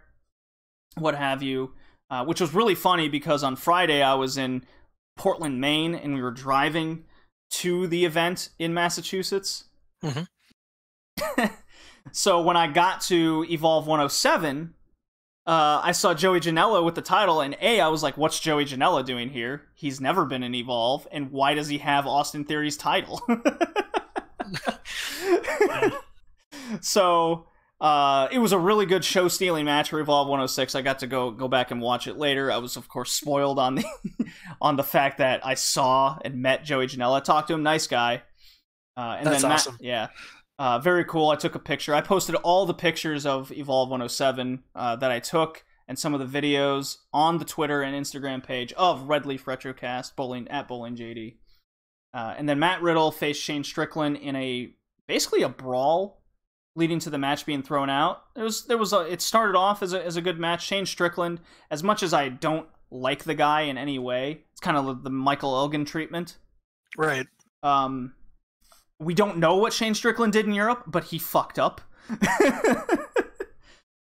But he's back. He's back in Evolve. He's got a good character being developed there. You know, I'll just look at the wrestler. You know, sometimes I really gotta take the person away from the wrestler. I really got to do that. Otherwise, I'd hate so many wrestlers out there. It would just ruin my enjoyment of wrestling in general. So Shane Strickland is being booked as a badass. He did his job well here. The match was good. Matt Riddle didn't kick out of 1,000 finishers this time around, much like Toni Storm did at Stardom in her go-away match. So to Evolve 107, great. I met a lot of the lower card guys at a Mexican restaurant before the event even started, like Josh Briggs. I met him and a good entourage of people from the event. Let's see. I met Matt Riddle before it even started. We talked for like 5 minutes. I was just striking a conversation with him. He was taking pictures, signing autographs with everybody. I got to hold the title for a while. 10 pounds of awesome. gold, Yeah. is a real thing. That sucker's heavy. Joey Janela let me hold the WWN title. Take a picture with the cute girl, with his bad girl. You might say, really cute.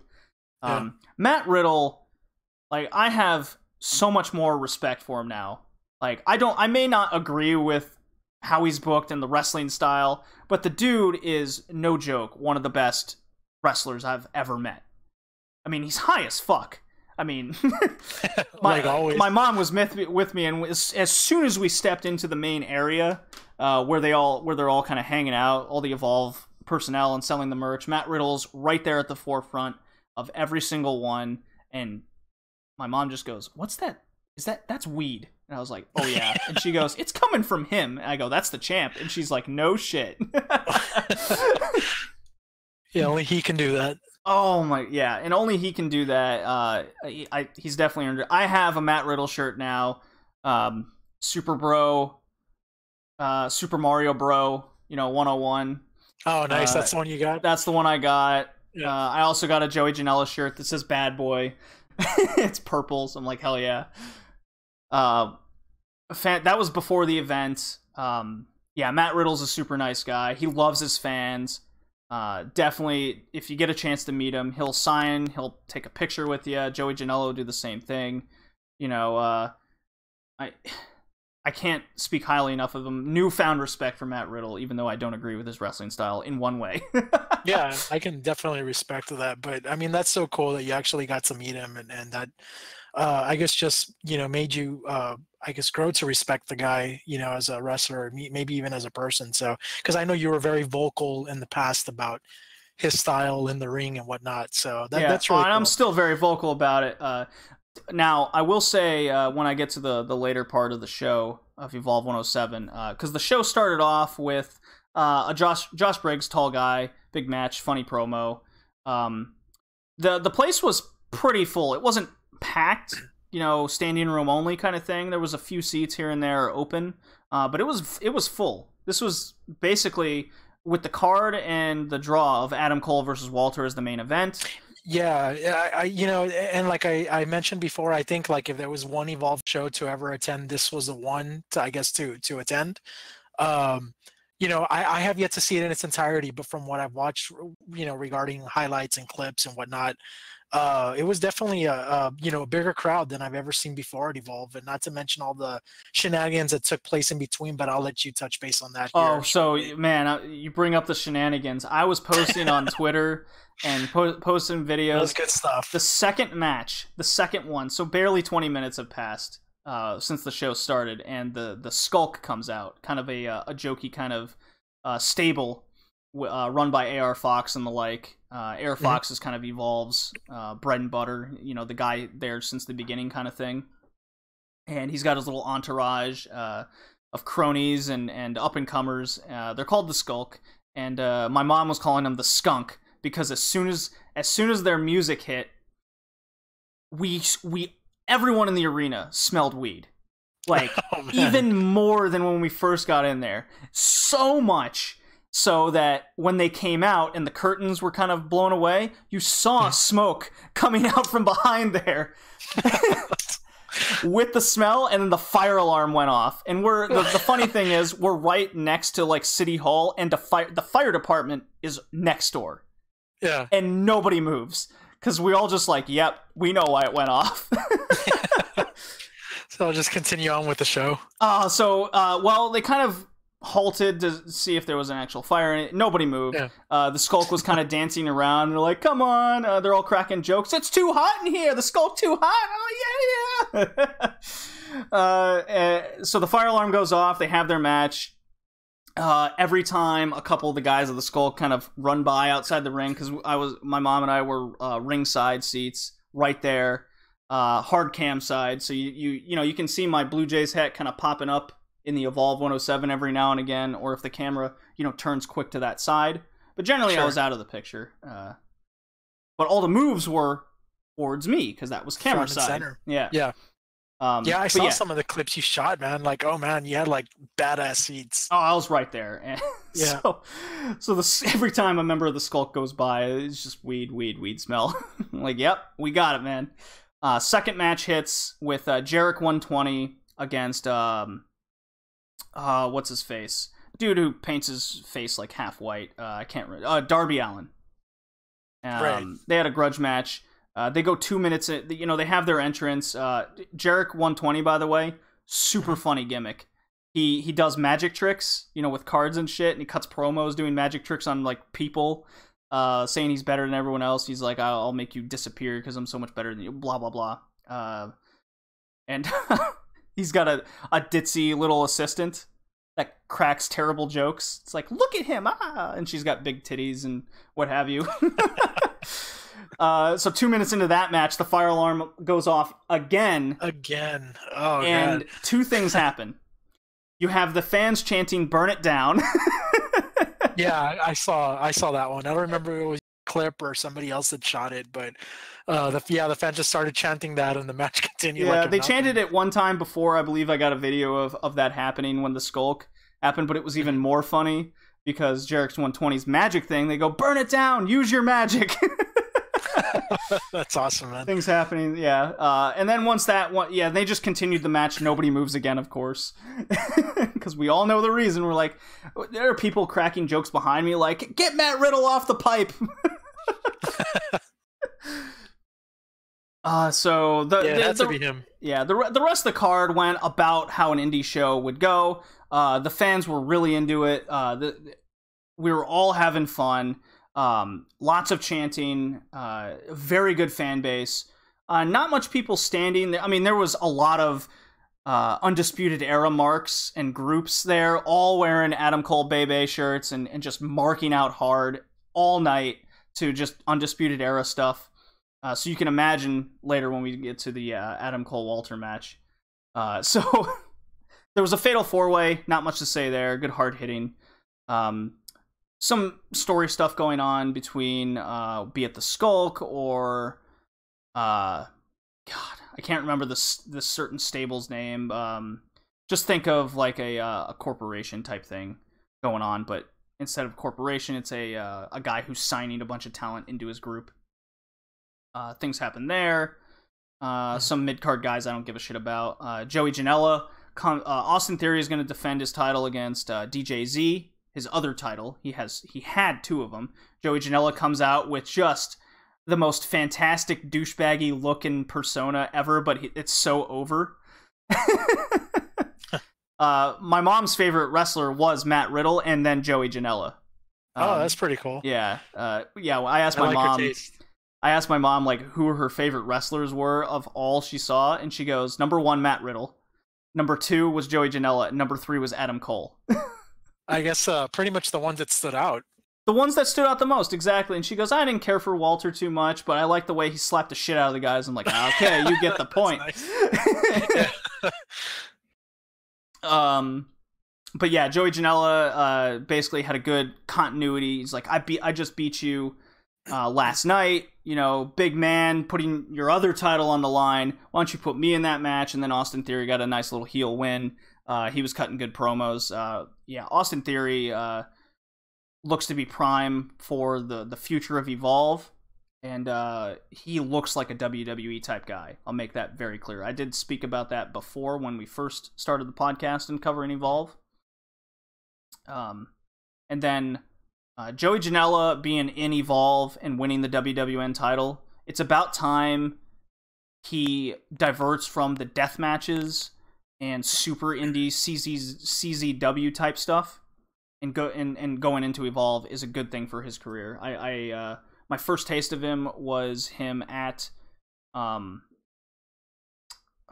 there was an indie event I watched, and then Progress Super Strong Style 16. And now that he's in Evolve, he looks to be taking his career to the next level. Yeah. That brings us to the Matt Riddle match against AR Fox. I may not like what I see of Matt Riddle on TV, but live, he definitely does his fucking job. Like, I can't believe how over this guy is. Like, his personality's one thing, just bro.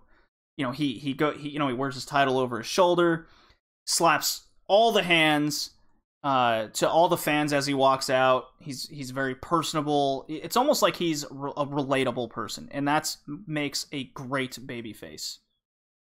Even when he gets the shit kicked out of him by heels, and then he gets on the mic, he's like, "Bro, Austin Theory, yo, what's up with that?" Like, it makes sense because it's also him. Yeah, that's him, all right. And even though he kicked out of like 2 straight 450 splashes and AR Fox's finishers like 3 times, and Matt Riddle won, even though I knew it was coming, I was still out of my seat going, no! Why does Matt Riddle have to kick out every time? I was like wanting him to lose, even though I was also rooting for him. So like the Mark side of me was going, yeah, this is great, I love it. And then the podcast wrestling technical JD hates this thing was going, God damn it, why? I was so conflicted. Yeah. I was my mom was out of her seat going, oh my God.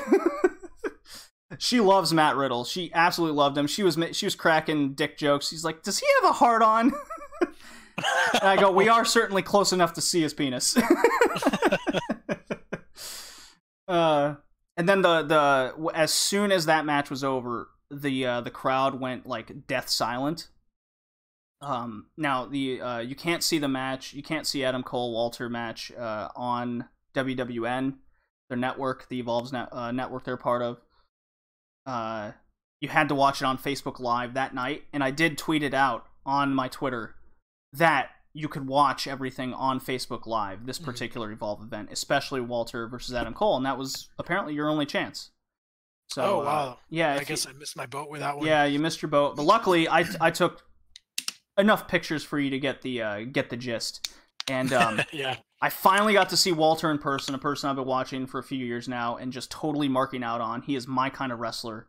I love everything he brings to the ring, and seeing it in person is a sight to see.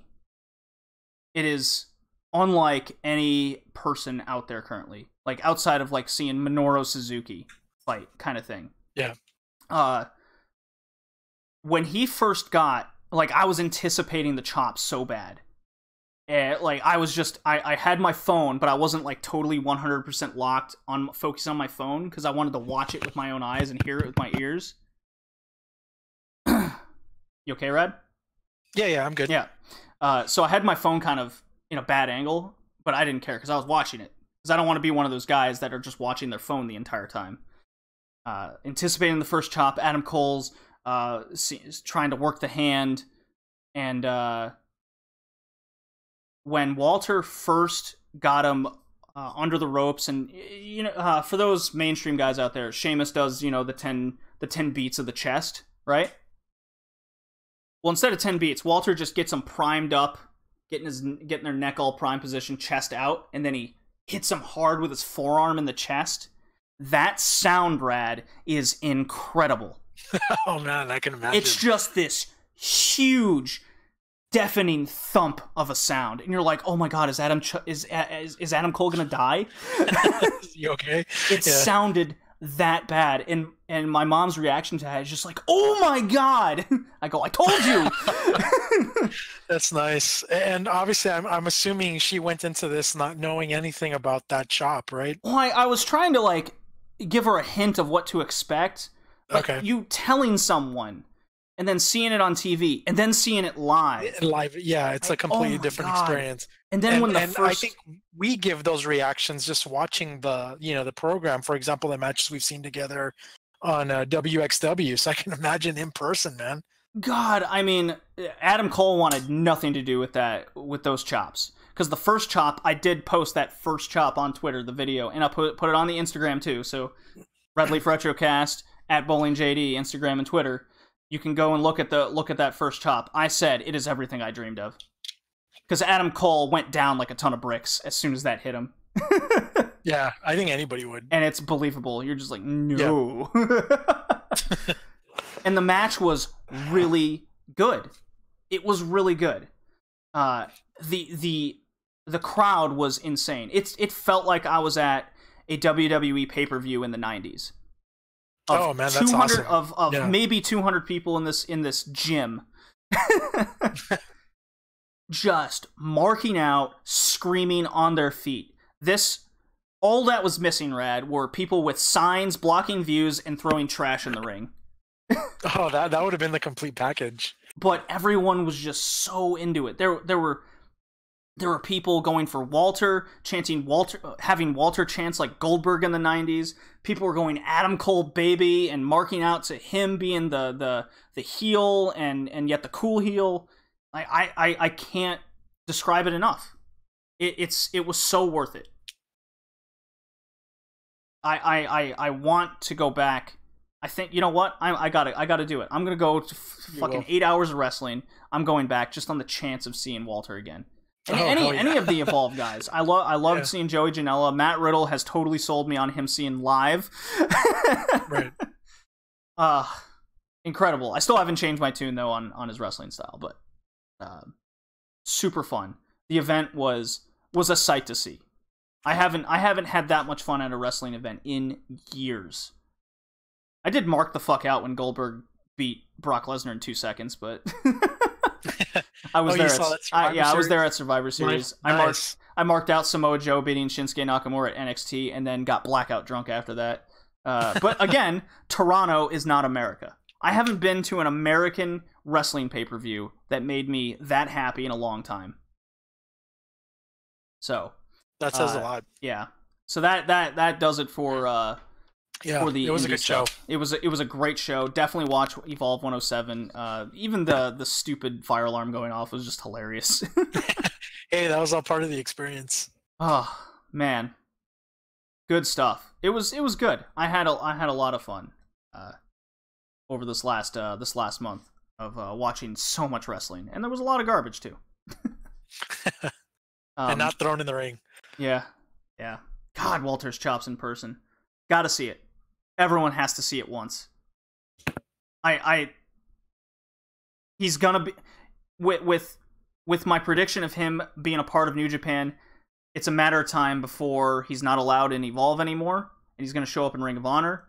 Ring of Honor shows are much more easier to and affordable than WWE shows.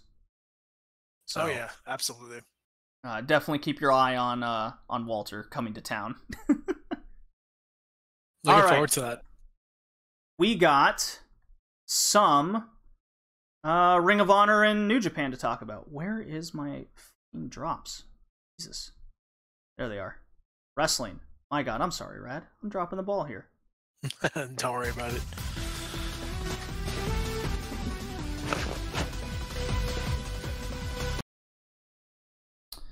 Alrighty.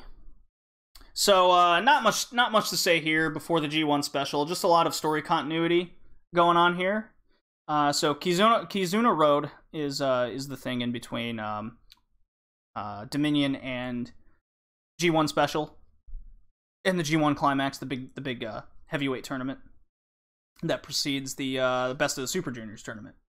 A good story here is Tomoaki Honma returns to the ring after his horrid neck injury, kept him away from the ring for 477 days. And for those that aren't familiar with Honma, he's the Japanese goofy-looking guy who started Honmania. You know, the Hulk Hogan type movement in Japan. That was really funny for a time. Super humble guy. After he had his first match back after such a long time, you know, he was with his buddy Makabe and a few other vets. Man, it was, I don't know if you've seen this promo he cut, Rad, but it was real. You know, this actually hit me more than when Daniel Bryan came back from his neck injury. Oh, wow. Like, Honma, you can go to New Japan's YouTube page and watch him post-match do this. He felt empty without the ring. He was scared about what he was going to do for the rest of his life, of the concept he couldn't, and it was because of his friends. He didn't realize he had such good friends, such as Makabe, that kept him positive, kept him going, kept him happy. He had tears in the ring. Taguchi was kind of poking the bear, trying to keep his spirit up, being like, "Look at this guy, he's so happy just to be in the ring again. Let's bring his wife in the ring. You know, it's cool." And Honma was cutting but the one person that stood by me the most through it all, even when I was at my most depressed and most angry and bitter, my wife kept me, stayed by my side. There were times where she didn't have to say anything at all, just her being there was enough, and then she got in the ring and they exchanged tears, and Honma was very real. Like, I don't even know the guy, and I felt like I was... truth was spoken. Oh, my God. Just seeing some... It means a lot. Like, words can't describe it enough. Definitely go and look at the YouTube page of him, even if you've never even seen the wrestler before. If you're just mainstream, like this will definitely at least hold back some manly tears. You'll have to force it. You'll have to. I didn't cry, Rad. I was just feeling things inside. Story updates. Jay White gets super heel heat with breaking the hand of Juice Robinson via Concerto, his next challenger for the U.S. title. Kayfabe, of course, I'm sure. Then Sonata gives Naito the cold shoulder after they had a match. Totally not tranquilo of Sonata there after Naito offered a deal for the G1 Climax. So there's some story going on there, because I guess if I remember, they're in the same block. And Naito was like, "Hey man, you want to cut a deal? You know, we're in the same group after all. You know, Los Ingobernables de Japón." Yeah. And Sonata was like, "It's a little too early for that, man. Get out of here." It's a little story going on there. And then Hiromu was easily the best performer during Kizono Road. Post day one, we covered day one on the last podcast where Goto and Elgin had that really good never title match where Goto won it back. Hiromu defeated El Desperado for the title. Hiromu was kind of on a quest to beat all of the guys that beat him in the Best of the Super Juniors. So there's some continuity there, just in defending the title. So I really like that. So his next opponent at the G1 Specials, Dragon Lee, makes sense. He beat him in the Best of Super Juniors. So, but Hiromu cut this really strange promo backstage, yelling to Mexico, like in the distance. He's like, "Dragon Lee, you are my next opponent." I'm sure he heard that, right, guys? He watches New Japan. He's got the network. I'm sure he heard it. And then he put the Best of the Super Juniors trophy next to his belt on the bench, and then he goes behind the camera and gave him voices. And he called him Mr. Belt and Mr. Trophy. Very strange. It is Hiromu Takahashi at his finest. Just super weird. And it's over. So who am I to disagree? So that's all that New Japan. The real reason we're here, Rad, is the Best in the World pay-per-view from Ring of Honor happened. Awesome. We haven't spoken too much in depth over Ring of Honor lately. No, I don't think we have. Yeah, they've this was a pay-per-view. This is their biggest pay-per-view, I would say, after their Supercard of Honor, their Mania, so to say. Yeah, they've just been kind of doing their weekly shows. Punishment Martinez and Hangman Page have a big rivalry going into this. They had a no DQ match type stipulation thing. Punishment ended up winning. Not much to say there. I mean, it was fine. Punishment ended up winning the TV title, I guess is what it's called. I'm really blanking on it. It means so little to me. Yeah, I think it is the TV championship. Yeah, he won it from the last real man, whatever his name is. Not important. He's not on my radar. Let's just go with that. But one match that's getting a lot of criticism was the women match, which was the Women of Honor essentially against Stardom, but it was not quite that because Kagetsu was with Kelly Klein, and then Mayu Iwatani was with the other Women of Honor, such as Tenille Dashwood and a couple other girls. But this was, when I was going into this one, this was my train of thought, Red. The Women of Honor is still very new to Ring of Honor, the whole women's division in general. They got to build it up, right? Yeah. So how would you build something like that up? Okay, so you bring in a lot of the girls from Stardom, a lot of the women from Stardom, much more experienced women than what you've got currently in the Women of Honor. So how can you make this good for both sides? Oh, well, we have a deal with Ring of Honor has a deal with New Japan. Maybe the women can have a deal with Stardom, and that'll bring in more talent. How do you get the talent better? Have them wrestle more matches. What's Stardom really good at? Multi-person matches. Perfect. And it's exactly what I wanted out of it. Every single woman got their chance to shine and look strong and do, and there was actually a lot of good character work in it, despite a slower start. There was my favorite spot was definitely when it was an exchange between Iwatani and Hana. Hana's one of the members of Oedo Tai, Kagetsu's group. Mm-hmm. And they showed off what they're capable of and like kind of the level that the Women of Honor need to reach. So Hana, Iwatani had Hana in kind of a standing guillotine type situation, and then Hana reverses that into a standing vertical suplex, and then delays it for a while, and then that was just as impressive as Iwatani's dragon suplex finisher. So it all worked. So Rad, how do you think the Women of Honor have handled being the women? How do you think they've handled the women so far? Do you think they need more highlight on the belt, or are you in kind of the realm, in my opinion, they need to highlight the division slowly but surely and get their women kind of less green as time goes on? Yeah, I think I agree with that because the Women of Honor division needs to expand beyond just having that one championship belt, because let's face it, if they just stick to just that or remain limited to just that, we're essentially only going to have, Women of Honor matches being championship matches one-on-one. And I think, expanding the roster and bringing girls, from Stardom and whatnot kind of just expands the possibilities of where they can go from there, and having multi-person, matches, I think brings, some good stuff to the division. So it's definitely a fresh start. Again, like you mentioned, it's still in the infancy and we still need to see where it's going to take the division. That doesn't take away the fact that Ring of Honor has had women's matches before, and I used to think that they were incredible, with gals like Kelly Klein and Mandy Leon.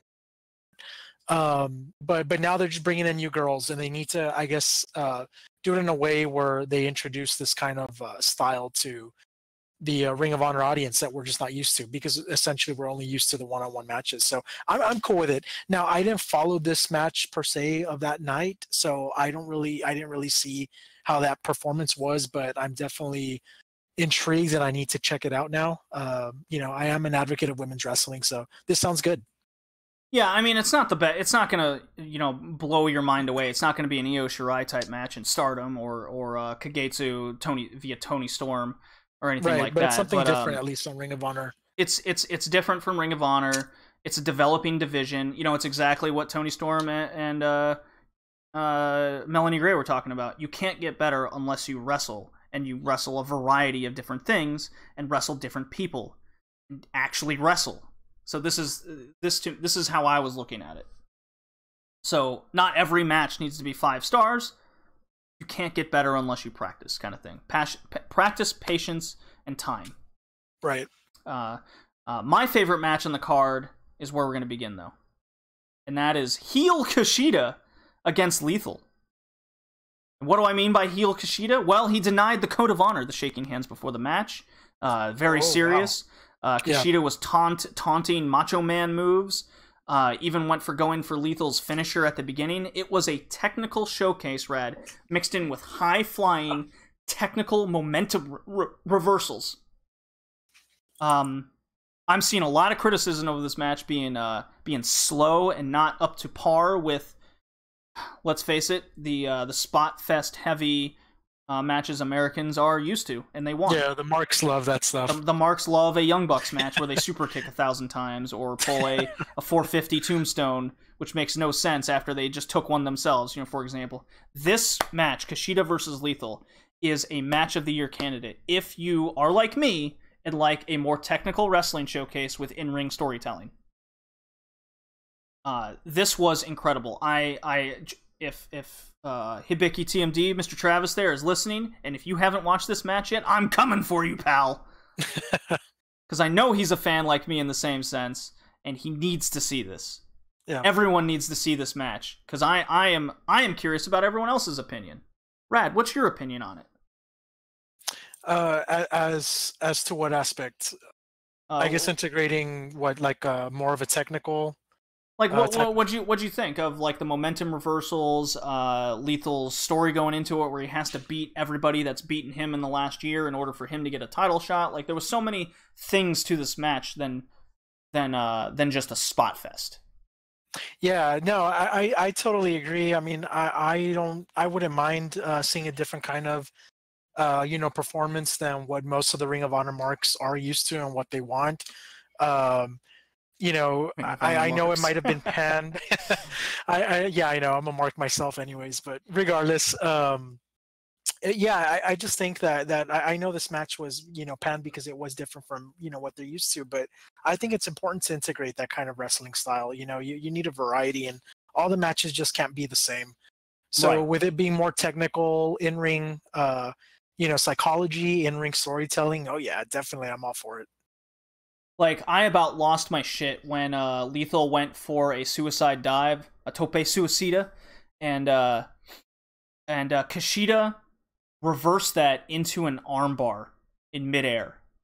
Like, what the hell? You know how much that requires a lot of trust in Lethal, or by Lethal in Kushida, to catch him and yet stop his momentum, and then Kushida, that requires so much goddamn skill to actually connect with that. And they did 3 other spots like that during the match, and that was how momentum shift. It wasn't like the Will Ospreay Hiroma Takahashi exchange where they both hit like a Tombstone Hurricane Rana type thing, and then they immediately get up and then hit another move. There was none of that in this match, and I really like that when I see things like that. You have a beginning, a middle, and an end. Exactly, and when a guy takes control, it makes sense to me. It's not Matt Riddle getting hit with 4 super kicks, and then he gets up and hits one of his own. This is a match of the year candidate for me. It's in the top 10 of my New Japan / Ring of Honor Tier 2 matches of the year. Where it stands overall remains to be seen. Come down to the year end, but this is, for me as a wrestling fan, this was the best match on the card. The Ring of Honor marks say the Bucks versus Briscoe for the Ring of Honor tag titles. Our next match was the match of the night. because it was a crazy high energy spot fest with many near falls. Both teams pulled out moves we haven't seen in a while, at least. Exactly what I just described by saying that spot fest, you hit a move, then you hit a move, then you hit a move. I'm not saying it's not bad. I'm just saying that it's not for me. I think wrestling is more than just hitting moves, basically. There was a little bit of in-ring storytelling here, but not much. I will say this. The Briscoes retained, and these two teams are the top 2 tag teams in the world. Not the Usos, not the New Day. They're gimmicks that aren't highlighted on a wrestling show.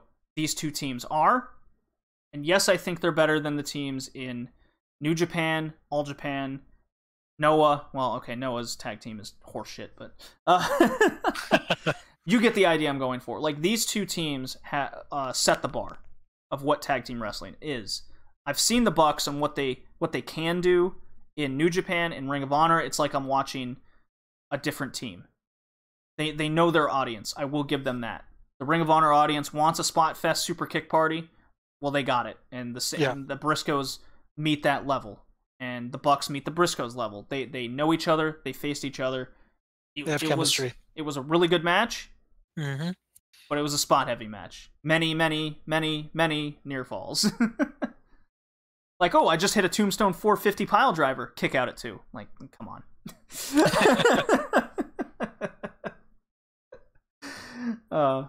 Did you watch this match, Rad? No, I just followed results and checked out highlights, but I didn't watch the event live. Have you seen a Young Bucks match in Ring of Honor before? Oh yeah, of course. Well, then you've pretty much seen this match. Pretty much saw this one. Yeah, it was really good, but it's another one of those. Just real quick, the triple threat title match: Dalton Castle defending his title against Cody Rhodes, going into All In without the title. He needs it for Nick Aldis, the NWA guy. And Marty Scurll was the number 1 contender, so he got his way in there. This felt like the closest to a WWE type soap opera type match you can get on the indies. I think this match was good, but it did feel short. It felt way too short. I mean, everything was done right. Everybody hit their spots. Everybody looked strong. Good little spots of Marty Scurll pulling out the villain type stuff with the powder. Nick Aldis interrupting the match to keep to keep anyone else from winning except Cody. Then he got thrown out. Dalton Castle pulling out the win out of nowhere. So where does this lead go into All In? Very interesting stuff. Of course, we now know the next day there was a fatal 4-way involving Matt Taven, Cody Rhodes again, getting a second chance, Jay Lethal and Dalton Castle.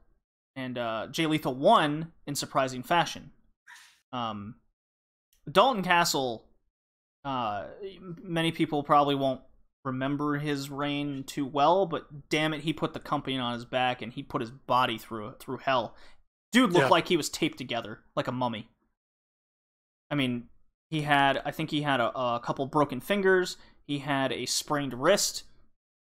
He's got like 3 bruised ribs, and I think he has a broken rib, so like his ribs were heavily taped up. He's got a quad injury and a hamstring injury of some kind, including neck strains. So the dude needs rest. Whether it was at Best in the World, I thought he should have lost the title at Best in the World to Scurll or somebody, but losing to Lethal the next night isn't the worst thing in the world. Good for Castle. I have respect for his reign. He definitely put his body through hell for it.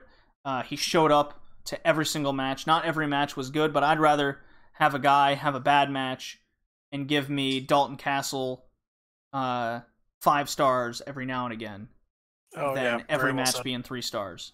Yeah, that's my opinion on it. What do you think of the decision to for Castle to retain and then lose it the next day, or the match in general? I don't know. I guess it's just a matter of how it's going to be booked or what they're, I guess, leaning towards. Again, obviously, a lot of these promotions are building up towards All In, So it just matters. I guess it's just what matters is what they I guess want going on leading up to that big event. Only 2 months away. I know there's still time to build up and fix whatever has happened, but again, it just depends on what they have planned, whether it be for Cody Rhodes or Dalton Castle. I know Cody Rhodes is in that program with I still call him Magnus. Yeah, I have a habit of doing that too sometimes. Yeah, that has already stuck with me. But yeah, I mean, we'll have to wait and see. I mean, that's supposed to be like the headline. So this is what they're building up towards. Yeah, I'm in agreement. So that brings us into God damn it, Red! We've reached 2 hours again. It's cool, man. And we've at least there's not. I mean, okay, I'll play the drop. You know what? Before I play this drop, I will say this as a self-promoting commercial here. If you've enjoyed the podcast and what we're talking about, a good free way to support us is go on to iTunes or Stitcher and leave the Red Leaf Retrocast a review. That gets the word out on what we do, and it gives me and the fellow hosts a nice sense of accomplishment and opinion of possibly what we're doing well, what we could be doing. If you have any suggestions, definitely hit any of us on Twitter. It's all in the show notes / the description of the episode. And definitely hit us up on Spotify. We're up on there now. Fantastic. I appreciate a lot of the support we've gotten. The Twitter account's exploding with wrestling fans following the Red Leaf Retrocast now. So definitely hit us up. Great. Yep, definitely hit us up and leave a review on iTunes or Stitcher. I will probably read it on the podcast, or at least read your name. And thank you very much. So again, that's Red Leaf Retrocast, iTunes, Stitcher, Spotify, and many more. And hit us up on Twitter at BowlingJD, Red Leaf Retrocast, Twitter, Instagram. So now I shall play the drop to get us into WWE.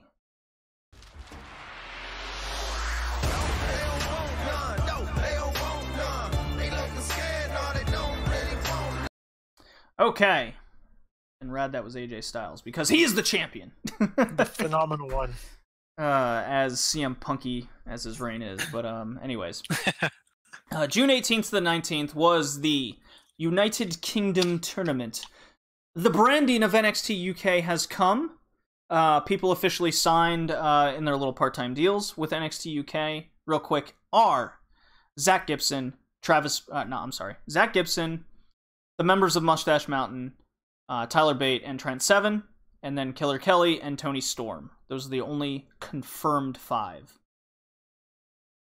We can definitely assume that a lot of the people we saw in the UK tournament are going to be part-timers as well. And I use the word part-timer not in the Brock Lesnar sense, but in the fact that they are allowed to stay in their indie promotions and make more than $20,000 a year. They're not exclusive, so that's good. That's better for their career. However, they are with this NXT UK contract. Anyone who signs can't go to, say, New Japan or Ring of Honor or Revolution Pro Wrestling, because they have the New Japan tie-ins. So basically, sticking with the Progress ICW type promotions. If you're a WXW fan like me, doesn't pertain to WXW, so it's all good. Tony Storm's still women's champion in WXW. All right, so I don't know what you want to concentrate on in this UK tournament. I just have a few bullet points if you just want to go through them really fast. Yeah, just go through them. I know we're under some time constraints, at least what we're trying to meet. I still need to catch up on it. I haven't completed watching the UK tournament, so you take it away, JD. Well, if you remember, Rad, my concerns in episode 6, that's how we started that episode of the UK tournament, based on how the first round was going with commentary specifically, and how it was pretty much setting up what's going to happen in it. And I was worried that knowing it would ruin the tournament, if you remember me saying such things. Right. You know, I said the 4 guys that commentary was really harping on was Zach Gibson, Flash Morgan Webster, Joe Coffey, and Travis Banks. And I said Banks and like Devlin should have been the guys, right? Mm-hmm. Easily. Well, I'll say this again. Joseph Connors lost in the first round because the dude's like disappeared. He's on the super indie circuit. I finally found the promotion where he's at. It's one I've never heard of in the UK. It's super indie. I did notice constant and questionable crowd drowning the entire time. Did you notice any of this happening? No, I didn't. I guess I just wasn't maybe following along. What did you notice? Well, it was anytime the crowd started chanting something, it would drop out until I guess the FCC people in the back were like, okay, they're chanting something fine, but it was like that. Like the audio was just going in and out between the. Oh yeah, it was probably purposely done. Oh, incredibly so. Because it's the UK fans. They love their wrestling. They love marking out to their wrestling like a football hooligan would. Jordan Devlin had a incredibly forgettable UK tournament. Very unfortunate. I was super upset with that. He had a very below average Jordan Devlin match. Just wasn't able to even get out of the box. He looked shackled. I was very saddened with that. Just the things that stood out, because a lot of the matches, like no match really stood out. The booking of it was strange to me because they had basically the entire tournament in one day besides round one. So anyone who got to the finals would wrestle 3 matches that night. So there was no mic time for anybody. Shawn Michaels came out and was like, "Hey, NXT UK, cool thing. Here's Johnny Saint, this famous old British wrestler. Good for him, but okay, fine." At one point, he said, "I think it was like a 4-way fatal instead of a fatal 4-way." Oh, that's hilarious. It's gonna happen, yeah. But anyways, Joe Coffey versus Travis Banks got to the semis. That match didn't disappoint. Especially post-match after Banks won. Coffey attacked his arm and shoulder, so Joe Coffey immediately got the same ICW badass heat that he got here. That was great. Holy crap, the crowd heat for Zach Gibson throughout the tournament was fantastic. I mean, there were chants, stand up if you hate Zach Gibson, shoes off if you hate Zach Gibson, where people were actually awesome. taking their shoes off and putting them in the air. I think the biggest misstep in this entire thing was not giving Zach Gibson the mic, at least for his entrance. Say he's Liverpool's #1, then he takes the mic as he's walking down the ramp. That, to me, would have put him over as the biggest dick heel immediately, just based on the crowd reaction. And you remember, Rad, that was a worry of mine, that they weren't going to let him do that. Yeah. And similar with Travis Banks, just trying to be the badass. I mean, he definitely put in a 5-star effort. He looks like a big dude going forward. He got the Triple H treatment, kind of like Pete Dunne did last year. 2nd year in a row, the Progress champion loses in the finals.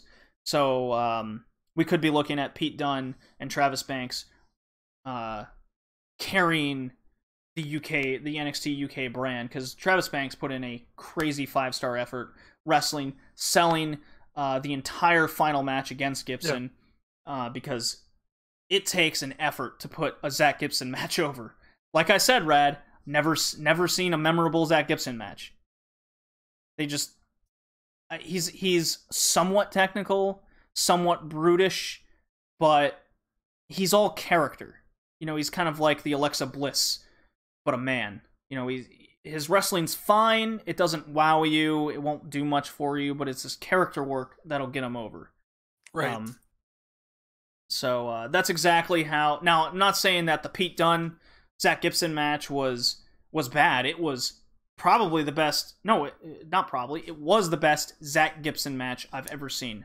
It was a joint manipulation battle. I absolutely adored that match. I was like, holy shit, I like a Zach Gibson match. This is the first time this has ever happened. Yeah. Because I've honestly gotten to the point where I just kind of skip over Zach Gibson match and like, all right, he'll kind of hurt the arm, he'll cheat, he's a tag team wrestler, the crowd will boo him. All right, cool. No, but it definitely worked here. It definitely worked here. They played it well. He is a WWE type guy. I will admit that much. I may not like his matches, but he definitely played his part well for what's presented in front of him. And Pete Dunne had a fantastic match as usual. There was a crazy awesome tag title match of British Strong Style defeating the Undisputed Era for the tag belts. I really hope this isn't just a cheap pop for Britain, though. That's what I'm worried about. Yeah, it kind of sounds like. I mean, we know WWE very well and how they roll, and I think that might be the case. Yeah, the match was crazy awesome. I loved it. I loved the good back and forths. It's been kind of, this is kind of the persona. It looks like a New Japan Super Junior match where they're just trading their sequence of events where they trade spots and then they're exhausted and they go back and forth. So it's a different kind of spot fest than what I'd associate with, say, a Young Bucks Ring of Honor match where they're just trading moves. This one actually has some sort of in-ring storytelling to me. And this did not disappoint, especially with the crowd behind it. That's what really put this match over for me. Oh, it definitely helps too. Yeah, that title match definitely deserves being a WWE top 10 matches of the year. Not unlike that 205 Live match, which we'll talk about in the next cast. And then Adam Cole retained in fantastic fashion against Wolfgang. Wolfgang looked just okay. Or Wolfgang, ICW. He looked like he had some ring rust or something going on, honestly. But Adam Cole is fucking over. Poor Wolfgang, like, you're not getting over, even in your own country with Adam Cole right now. He is just too much. He's internationally over. Yeah, Adam Cole, baby. I was for it when I was living in Toronto when he was Ring of Honor winning titles like Christ.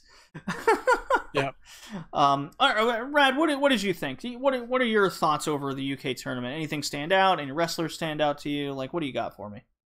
No, not really, which is why I haven't really caught up, because this is I'm not gonna put it down as on. Obviously, I've expressed my opinions on 205 Live, but the UK thing, I understand what's going on, and I love the expansion, but it's just not something to draw me near it. So nothing has really stood out for me as far as hearing what has happened. It's just a wrestling show. Going back to your concerns for the tag team titles, I just think that might have been, I guess the best way to describe it is a filler just to cater to the audience, right then and there. Obviously that might change later because, again, we know how WWE rolls and how they book. So those are my thoughts on the UK tournament. Yeah. Well, night 2 is definitely worth checking out. Night 1 was kind of a rush. It felt like a rush job. Like, wrestlers weren't allowed to break out of their shell. I mean, Flash Morgan Webster against Zach Gibson was okay. Flash Morgan Webster is another guy that looks prime for WWE, especially commentary putting him over the way they did. Webster had his few spots, then sold a nice little. Gibson does this weird kind of twisting suplex. It's not a brainbuster. It's just, I don't know. It's not very impressive. It's more impressive than a standing vertical suplex as your finisher, but Yeah.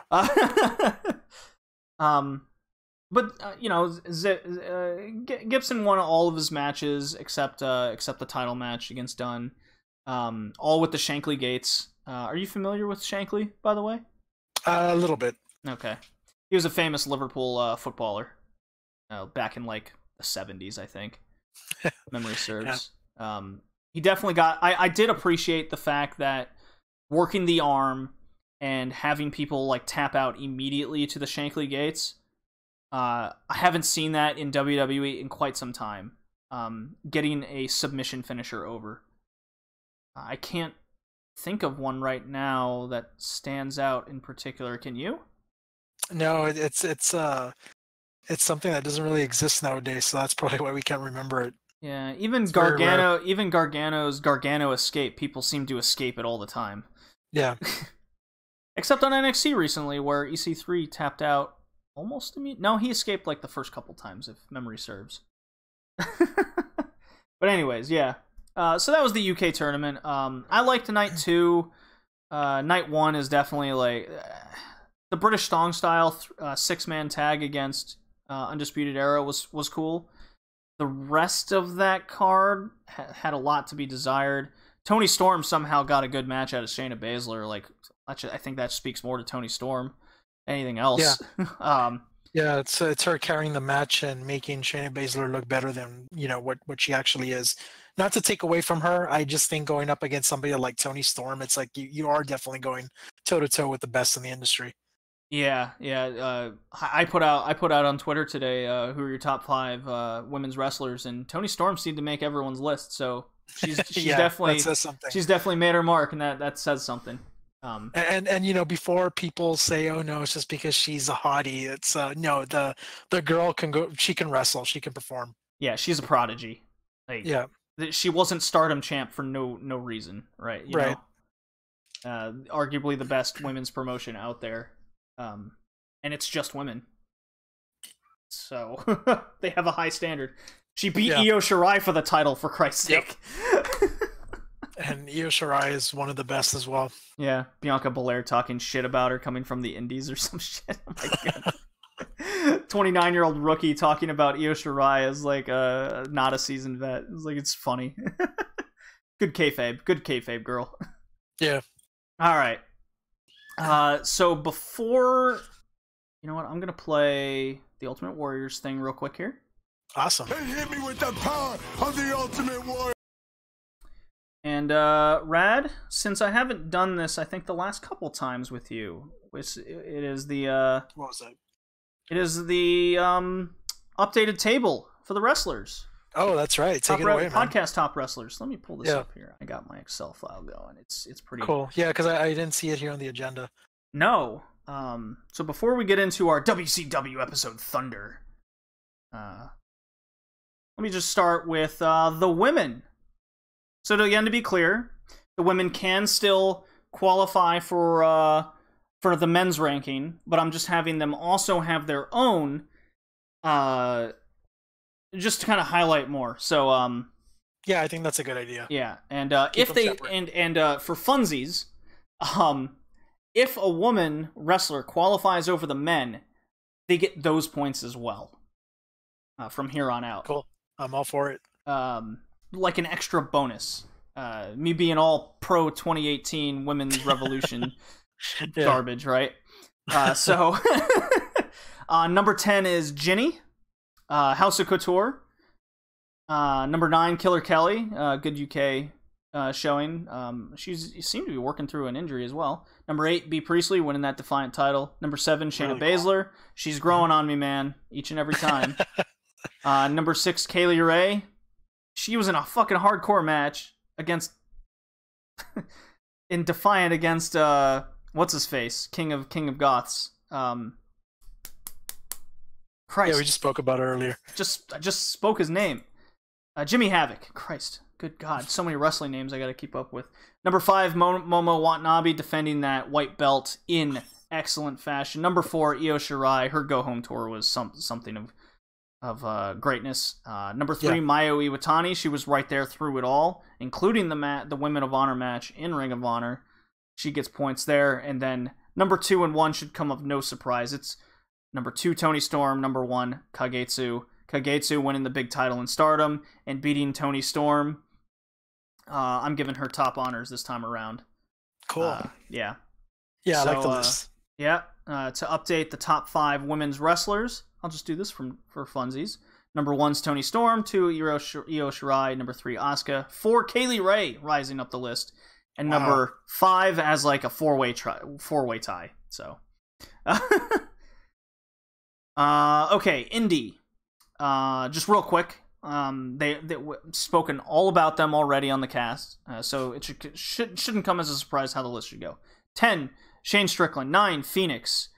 8, La Park. 7, Rush. 6, AR Fox. 5, Kagetsu. There she is. She gets tons of points. Nice. 4, Joey Janela. 3, Walter. 2, Travis Banks. 1, Matt Riddle. Fuck you, Matt Riddle. Hey, he's making your list, man. Top 5 indie stars. Number 1, Walter. Number 2, Matt Riddle. He's past Ilya Dragunov at the 3 spot. Number 4, Naomichi Marufuji. And number 5 is Austin Aries, who hasn't moved in quite some time. Yeah, he's kind of stagnant. Yeah. So, and then Travis Banks gained some ground there over Kento Miyahara, my boy in All Japan. Oh, I don't have a number. Who did I have at number 10? I had somebody. I think it... Anyways. 9, Cody Rhodes. 8, Punishment Martinez. 7, Hangman Page. 6, Hiromu Takahashi. 5, Dalton Castle. 4, Young Bucks. 3, Briscoes. 2, Kushida. 1, Jay fucking Lethal. I think I had Marty Scurll at 10 and I just deleted him. Yeah, that's exactly who I had. He was in the 10 slot? Yeah, he was in the 10 slot. So that's only 1 point. Cool. New Japan Ring of Honor, 1, Will Ospreay, 2, Jay Lethal, he's moved up, 3, Zack Sabre Jr., 4, Okada, 5, Omega, with the Young Bucks 1 point behind.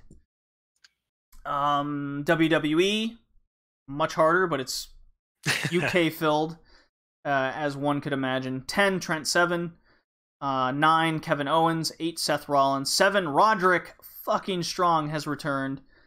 Number 6, Kyle O'Reilly, the undisputed MVP of the Undisputed Era, in my opinion.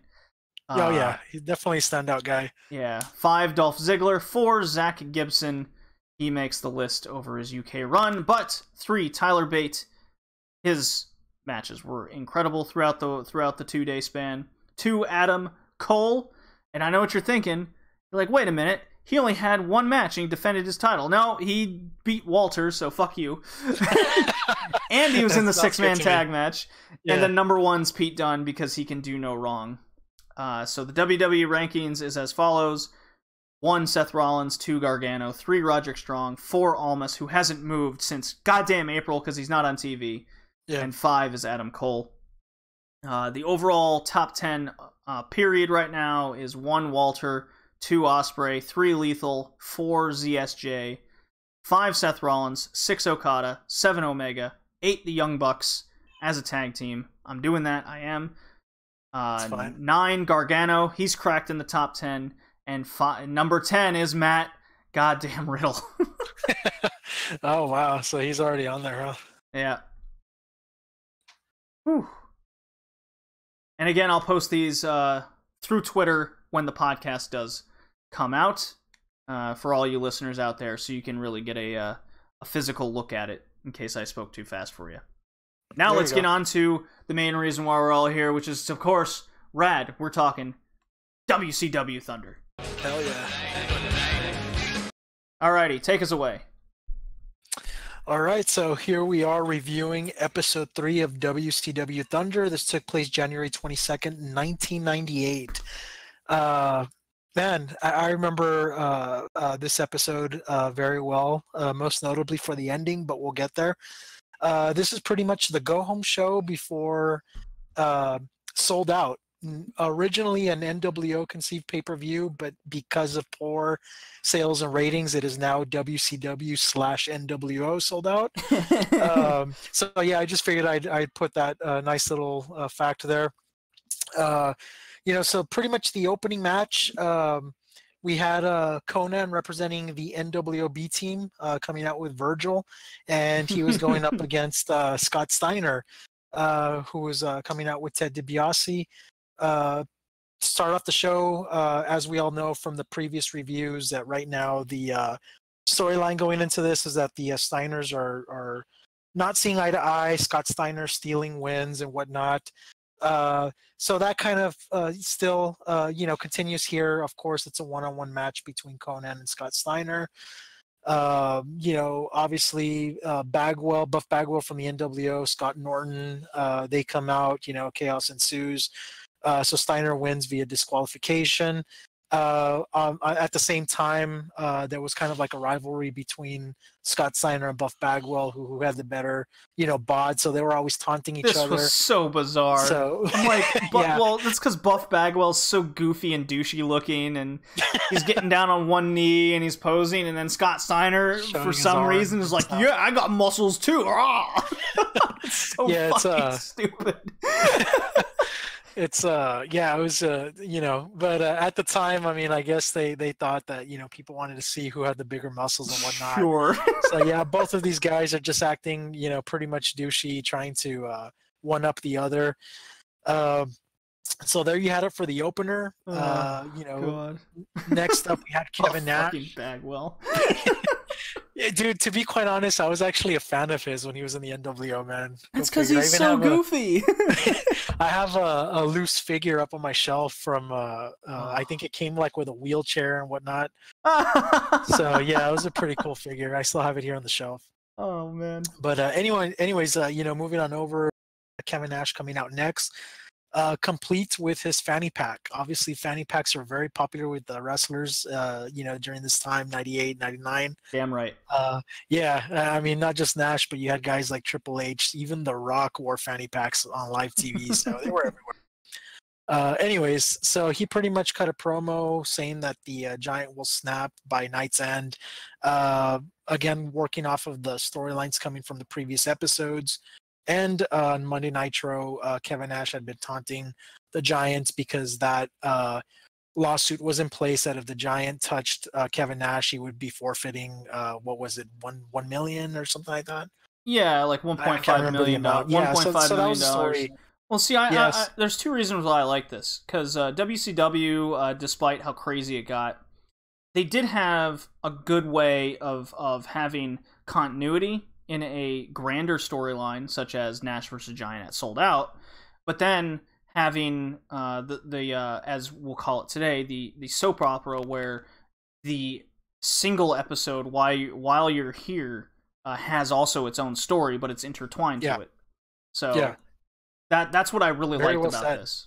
Yeah, that was that was something really good about WCW in the 90s, and I liked that. It was an ongoing story, but for the show that you were watching, you had a beginning, middle, and end, and that was really cool. Yeah, you get both aspects, and that grander story is something WWE is 100% missing today.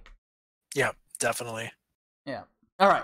So that's all I have to say. Moving on over, we had Lucha Libre tag team action. You had Chavo and Super Calo versus La Parka and Silver King. Our boy La Parka's back. Yeah.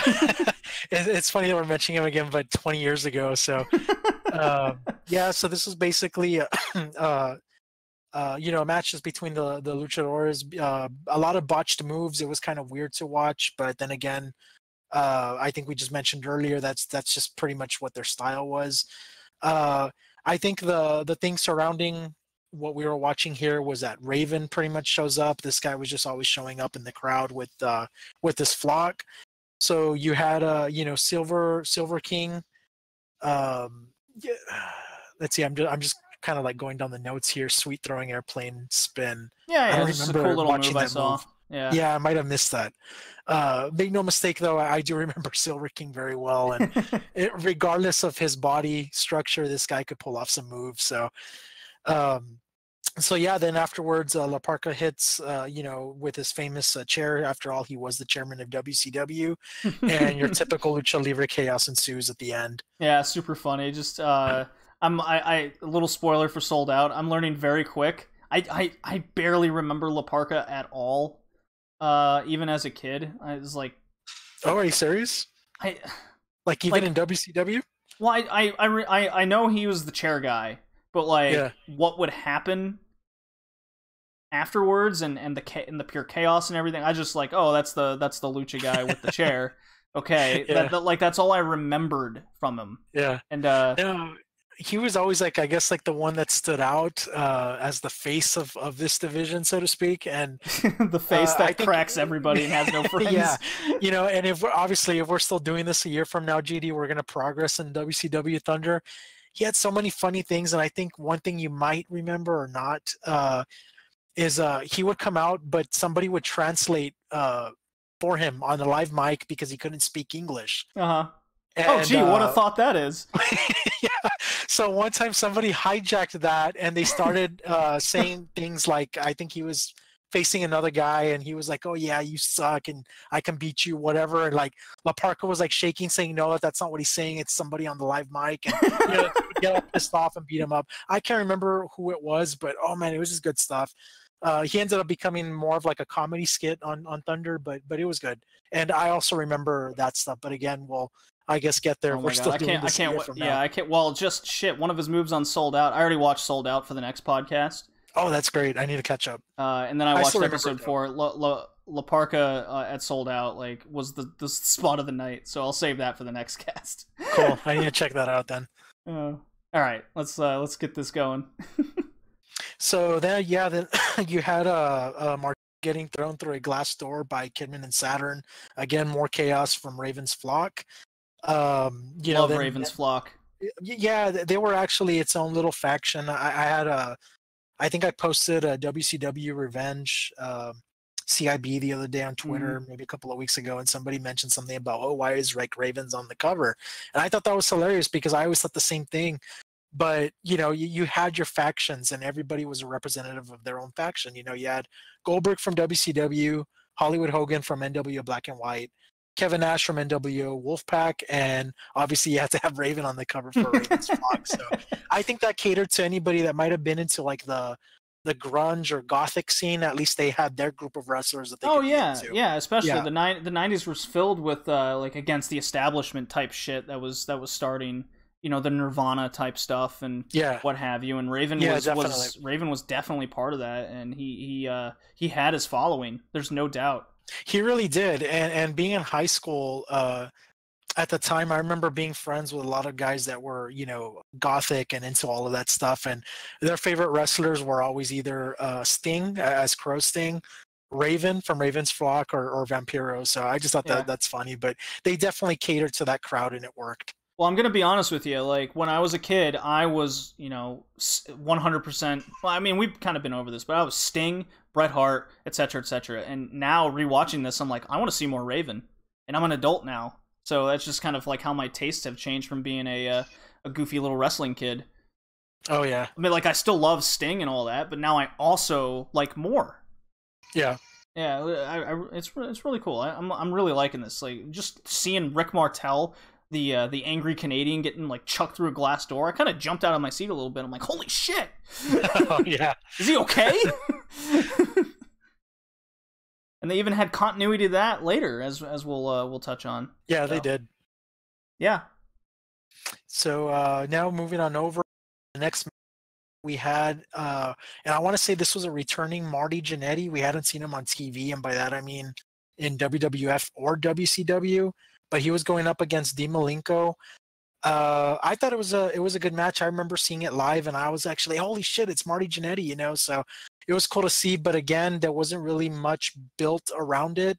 So I think it just came off as both of them being dual personalities, and you know, you just had two guys, you know, facing each other with no storyline, you know, going into it. So again, I think it was all just built around Marty Jannetty's return to the ring on WCW Thunder. Yeah, I put in my notes here. It looked like a current WWE pay-per-view type match. The difference being here, though, is also there's protected moves and immediate tap outs for Malenko's submission finisher, the Cloverleaf. Yeah. So I found that very interesting because I was like, wow, Marty Jannetty versus Dean Malenko looks exactly like what we get on today's WWE main roster pay-per-view product. Yeah, that's so true. Yeah, just kind of random. You know, Daniel Bryan big cast. That's exactly what comes to mind. Yeah. Just two guys with no chemistry throw them together for a pay-per-view. Yeah, and luckily they were good enough, you know, technical to pull something off. To me, this was the best match on Thunder to date. I mean, we're only 3 episodes in, but right. And I was a big Marty Jannetty mark as a kid. Part of the Rockers. I love. Oh God, the Rockers! I fucking adored them. And when Shawn Michaels kicked Jannetty through the glass window of the barbershop, I went, I'm fucking hating this guy for life. And then sure as shit, I did. Oh man, so I guess that's where it all started then. That was the moment I hated Shawn Michaels, and it just never left. That's interesting. Yeah. Most people would say, "Oh yeah, that's the moment that I actually, started to like him as a singles wrestler." So. Well, I was a little kid. I was like, I really liked the tag team. He became a heel. You're supposed to hate the heel. The little kid hated the heel, the little JD. There you go. It worked. And then he got into a feud later with Bret Hart, my most beloved man of ever. Oh man, yeah. No way I'm gonna root for Shawn Michaels. So when in like 2000 whatever he came back after his dick personality run that he had in the late 90s, where I hated him even more. And now he was all, and everyone's like losing their shit over it. I'm like, I don't remember this Shawn Michaels. Fuck this guy. I never converted. I was like, okay, I like his matches. I still don't like the guy. I never got heel Shawn Michaels out of my mind. It never happened. This is one of the few wrestlers that happened. He definitely played the role of an asshole real well, whether it was against fans, other wrestlers. He was just a rebel, and he wasn't a Christian yet, so it also was like a reflection of, I guess, his real personality in real life at the time, at least. Yeah, you can't pull off a dick too well without being one. Yeah, that's why exactly. That's why That's why Sasha Banks is so good at a heel. Yeah. Anyways, we digress. Hey, it's cool, man. I little love Marty Retro Jannetty Wrestling marking Talk. out a little history there. So next we had Kendall Windham going up against Goldberg. So who do you think won here, JD? Yeah, Windham, right? Yeah, so Goldberg obviously still remains undefeated. He was already picking up momentum with the crowd. The streak was already being talked about. It already became part of, attending a wrestling event was just to see Goldberg live in person continue his undefeated streak. Yeah, so. I've noticed on Thunder we haven't had the Goldberg chance yet, and he still has a short entrance. Yeah, very short. He just comes out, kicks the dude's ass. We're done here. Yeah, it's pretty much always a spear, jackhammer, 1, 2, 3 to the back. Spear, jackhammer, rinse, repeat. Like, yep. Whew. All right. Yep. So then next was always my favorite segment of the show, and whether it was Monday Nitro or Thunder, was Scott Hall's survey time. Damn right. So obviously it was one more for the good guys, meaning it was NWO. Obviously the promos are continuing his rivalry with Larry Zbyszko. So to taunt him, Louis Spicolli, who is like the new NWO lackey or sidekick for Scott Hall, comes out with Larry Zbyszko's golf clubs. Hilarious segment. Just comes out. I guess they're just trying to like get Larry Zbyszko pissed off, and apparently it works. So, Larry comes out, cuts a decent promo on himself, short and sweet, and that's where it ends. And I'm gonna be honest, I don't remember this too much as a kid, so I was looking at this from adult JD, and I quite like this. I thought the whole Scott Hall. Yeah, Larry I Zbyszko thought Louis Spicolli plays his lame role quite well. Just the stooge. It's and Larry Zbyszko says stooge just as much. Yeah, your stooge. Get your stooge out of the ring and fight me like a man. very old school type personality. Cool. And I was aware of ECW's existence, but I had yet to actually see a live show, and I'm aware that that's where Louis Spicolli came from. I know he also had a history with WWF. I can't remember much of his stuff back when I was a kid. Man, I'm right there with you. Like growing up in the South, ECW wasn't even like talked about on the playground. Nothing. And then, nothing. I didn't really start hearing people talk about ECW until maybe during the Attitude Era, and I think again it was like an alternative for, I guess, the kids that just wanted something different or more. Just depending on what kind of style they were into. And that's when I started to hear about ECW. Again, I already knew it existed. I just never really saw a TV show. Oh, I wasn't even really aware of its existence. It wasn't until I was in junior high, and my now best friend ever since he moved to Houston from Philadelphia that he was like, Oh, wow. he was telling me Yeah. all about ECW and everything, and his family That had was all these their tapes and playground. everything, so we're watching that. I was like, what the hell is this?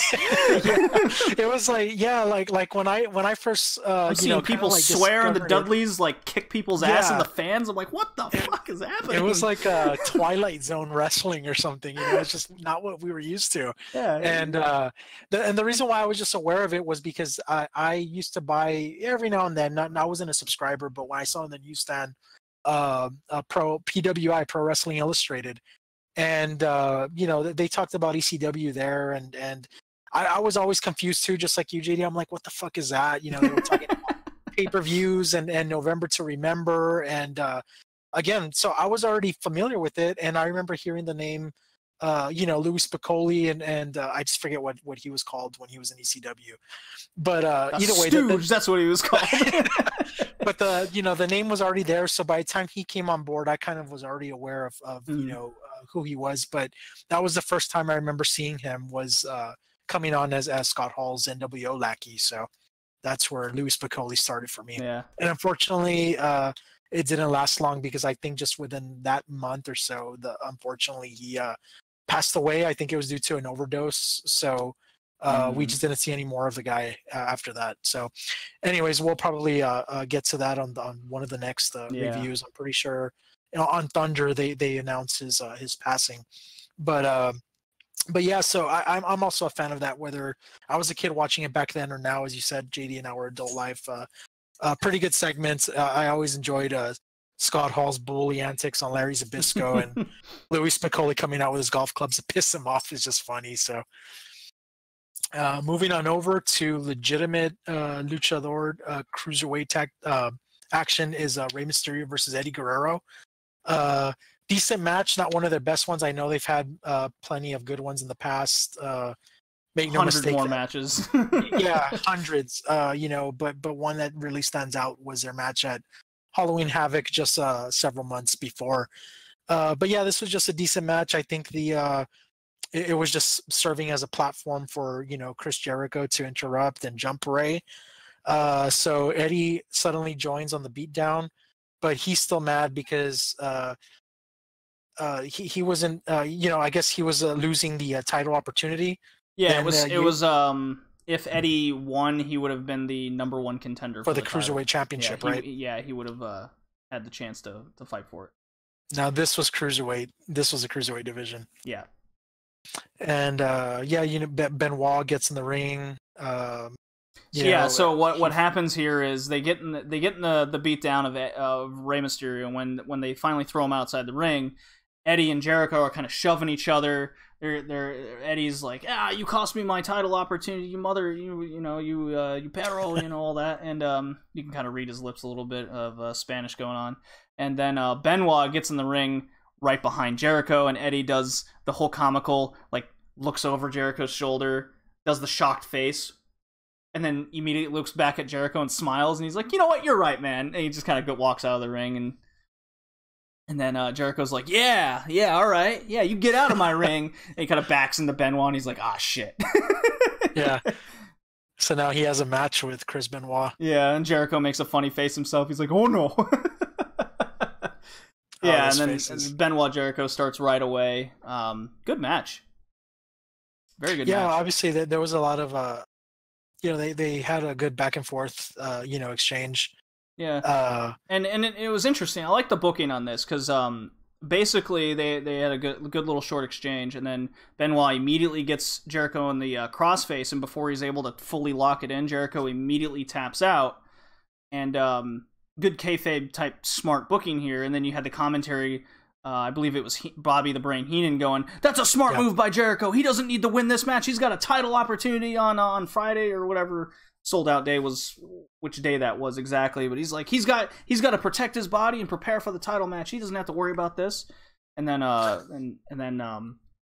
during that exchange and commentary, Raven jumps Benoit because they have a singles match at Sold Out. So good, a lot of story going on here. I quite like it. Yeah, it was definitely a build up and a definite go home show for the pay-per-view. Yeah. I mean, you give me Benoit Jericho every day.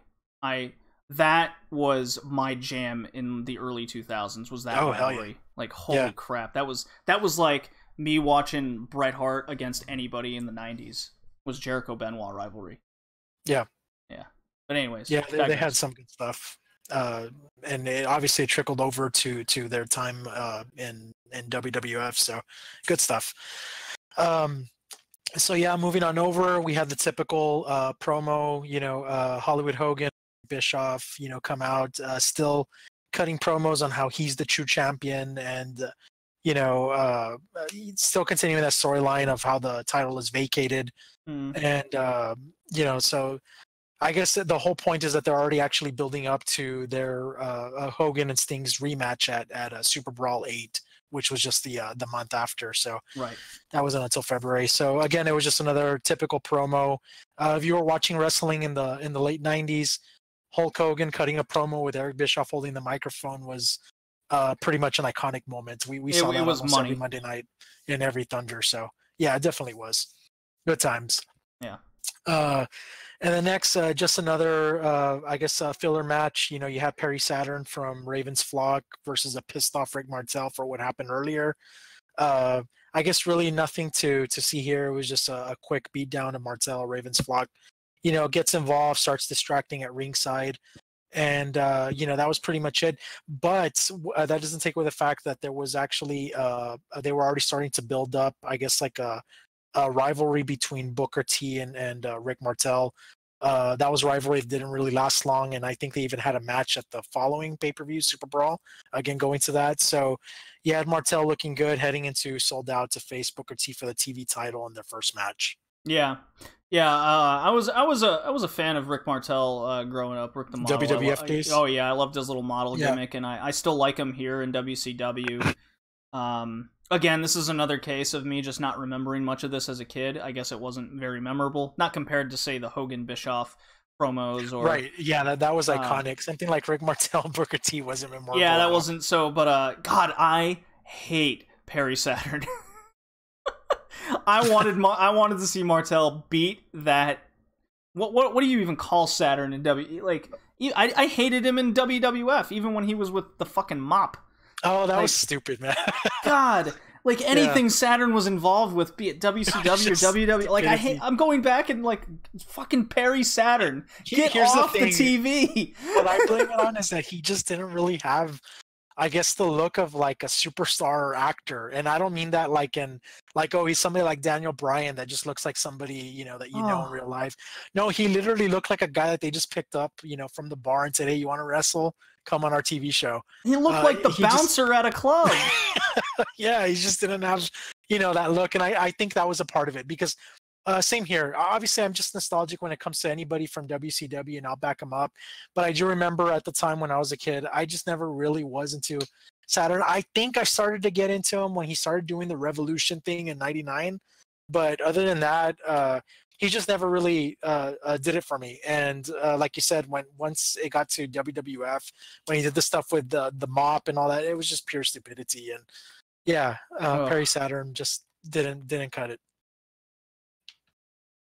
Jesus, Perry Saturn. God damn. So there's a reason why I don't remember some of these things because I don't want to. Yeah, Perry Saturn's one of them. Sadly enough, as I remember all of it, man. It was just yesterday. That's why and it's funny because now that we're doing these reviews, it just brings back so many memories. But I literally remember the show as I was watching it on TV. I think at the time I was 13 years old or something like that. I do remember the Martel Booker T rivalry. I like everything Booker T. He's from Houston. I grew up in Houston. Everything Booker T kind of meant more to me as a kid at a time. He was just kind of that guy to pay attention to. Yeah, definitely. Just from where I was. Yeah. I think this one probably stands out too because I want to say this might have been the only program that Rick Martel was involved in. Because I think his run in WCW at that time was very short, and we just never saw him again after that. So. Yeah, we'll talk about what happened at Sold Out because that had a lot to do with it. Yeah, and so obviously, Rick Martel. I do remember from the WWF, but when I saw him here, JD, to be quite honest, I think his model gimmick was already outdated. I just think that didn't work in the late '90s anymore. So he didn't have the model gimmick, and he was just an angry but he still Quebecer. Came out with his gelled up hair and the leather jacket. You know, like even though he wasn't living the gimmick, like you could still see that it was there, and he just seemed. I suppose, but yeah. I mean, I think his gimmick was he was a Quebecois. You know, he was a angry guy from Quebec. You know, I'm a French Canadian. I'm better than you, kind of thing. He also that's what it mostly was. That he just thought he was better than everybody else. But especially now that I've lived in Canada and I've visited Quebec all the time and have a first-hand experience with how Canadians look at people from Quebec. It's like, oh my god, like this guy. Oh man, like I'm 100% shocked that Kevin Owens and Sami Zayn haven't been given the Dick Quebecois gimmick yet. Like specifically that happen down the road. Oh, absolutely. The way WWE's booking characters now, absolutely. It's a matter of time. And it's just a matter of time. I bet it's going to be Sami Zayn when he comes back. And oh my god, just bring back El Generico. Just do that. Anyways, last segment. So yeah, last segment, the main event. We have Scott Hall representing the NWO going up against the Giant. So not much to say here other than that it was a decent match. Giant wins via chokeslam. Obviously, still the storyline is continuing on whether or not NWO is fine. So there's some chaos ensuing on the outside. And in the midst of all this, you have Kevin Nash coming out to continue taunting the Giant. And this is the moment where the Giant actually snaps. But he doesn't touch Kevin Nash. Instead, he reaches out. It looks like he's gonna choke slam him, and he just grabs like the ring post, and he like just starts to like shove it, and the ring just starts to collapse. Scott Hall's like inside doing his little comedic, like he can't stand up straight thing. It was good stuff. I actually enjoyed that segment when it happened live, and seeing it again now, reliving it. Holy crap, good memories, man. I just miss those times and. Especially Scott Hall's involvement inside the ring, that was pure. Oh yeah, whoa. Yeah. He just he oversold it so well. Like even though it was like comedic, like it just looked good. So so Giant pretty much decimates the ring, and that's how the show ends, going into Sold Out. I quite like this go home show. For it was. Everything served its purpose. Couple good matches on there. Fucking even Perry Saturn against Martel had continuity from what happened earlier in the night. Yeah. It really showcasing what the cruiserweights were doing, having a story there. You got your mid card with Martel, Booker T, and some of Raven's flock. You had your technical, Raven versus Benoit, which is going to be everything made sense and had me interested in watching Sold Out. And in the back of my mind, I was like, what was 1998 Sold Out again? Because I definitely watched it as a kid. Why don't I remember it? And that's not a good sign. Yeah, and to be quite honest, I think the only thing that mattered here, and it's exactly how the show ended, was the match between Kevin Nash and the Giants. They had been at it for, I want to say, even months, and we finally were going to see them remembered one-on-one. What happens at that. I remember in Sold Out what happens there, because there's an infamous incident which we'll talk about in the next episode. Oh yeah, of course. But the rest of the card was very, very fuzzy. I did vaguely remember the Jericho cruiserweight match, and that was really about it. So, great episode. We're just under 3 hours again. That seems to be fate. It's still the time frame that we always meet. Still seems to be fate. Well, we had a lot to talk about because of me going to Evolve 107 and meeting everybody. By the way, I forgot to mention this. I did speak German to Walter for like a good 10-15 minutes. Oh yeah, that was a good story. The dude's amazing. He was taken aback. He was wondering like if I'm German. And I was like, no man, I'm a fan of WXW. I'm a fan of your work. And he's like, oh my god, that means a lot to me. And then I was kind of taken aback because we're like the same age, and yet I'm still kind of awestruck by the dude. I'm a fan. I was a fan. And there you go. That's the perfect way to describe it, JD. Even though the age that we're at, you still are a fan of the product, and you still find yourself looking up to these dudes. And it's kind of hard to think that I'm actually a couple of years you are. So the fact that Walter's younger than me, that's just kind of weird because I see him on TV and he just seems like, larger than life, this older guy that can just beat up everybody. Yeah. It's just so weird. Well, there's a good picture I posted on Twitter and Instagram of we're shaking hands, and dude, the dude's kayfabe to the end. He's like, no, I can't use this hand. It was worked all last match. It hurts really bad. And I was like, come on.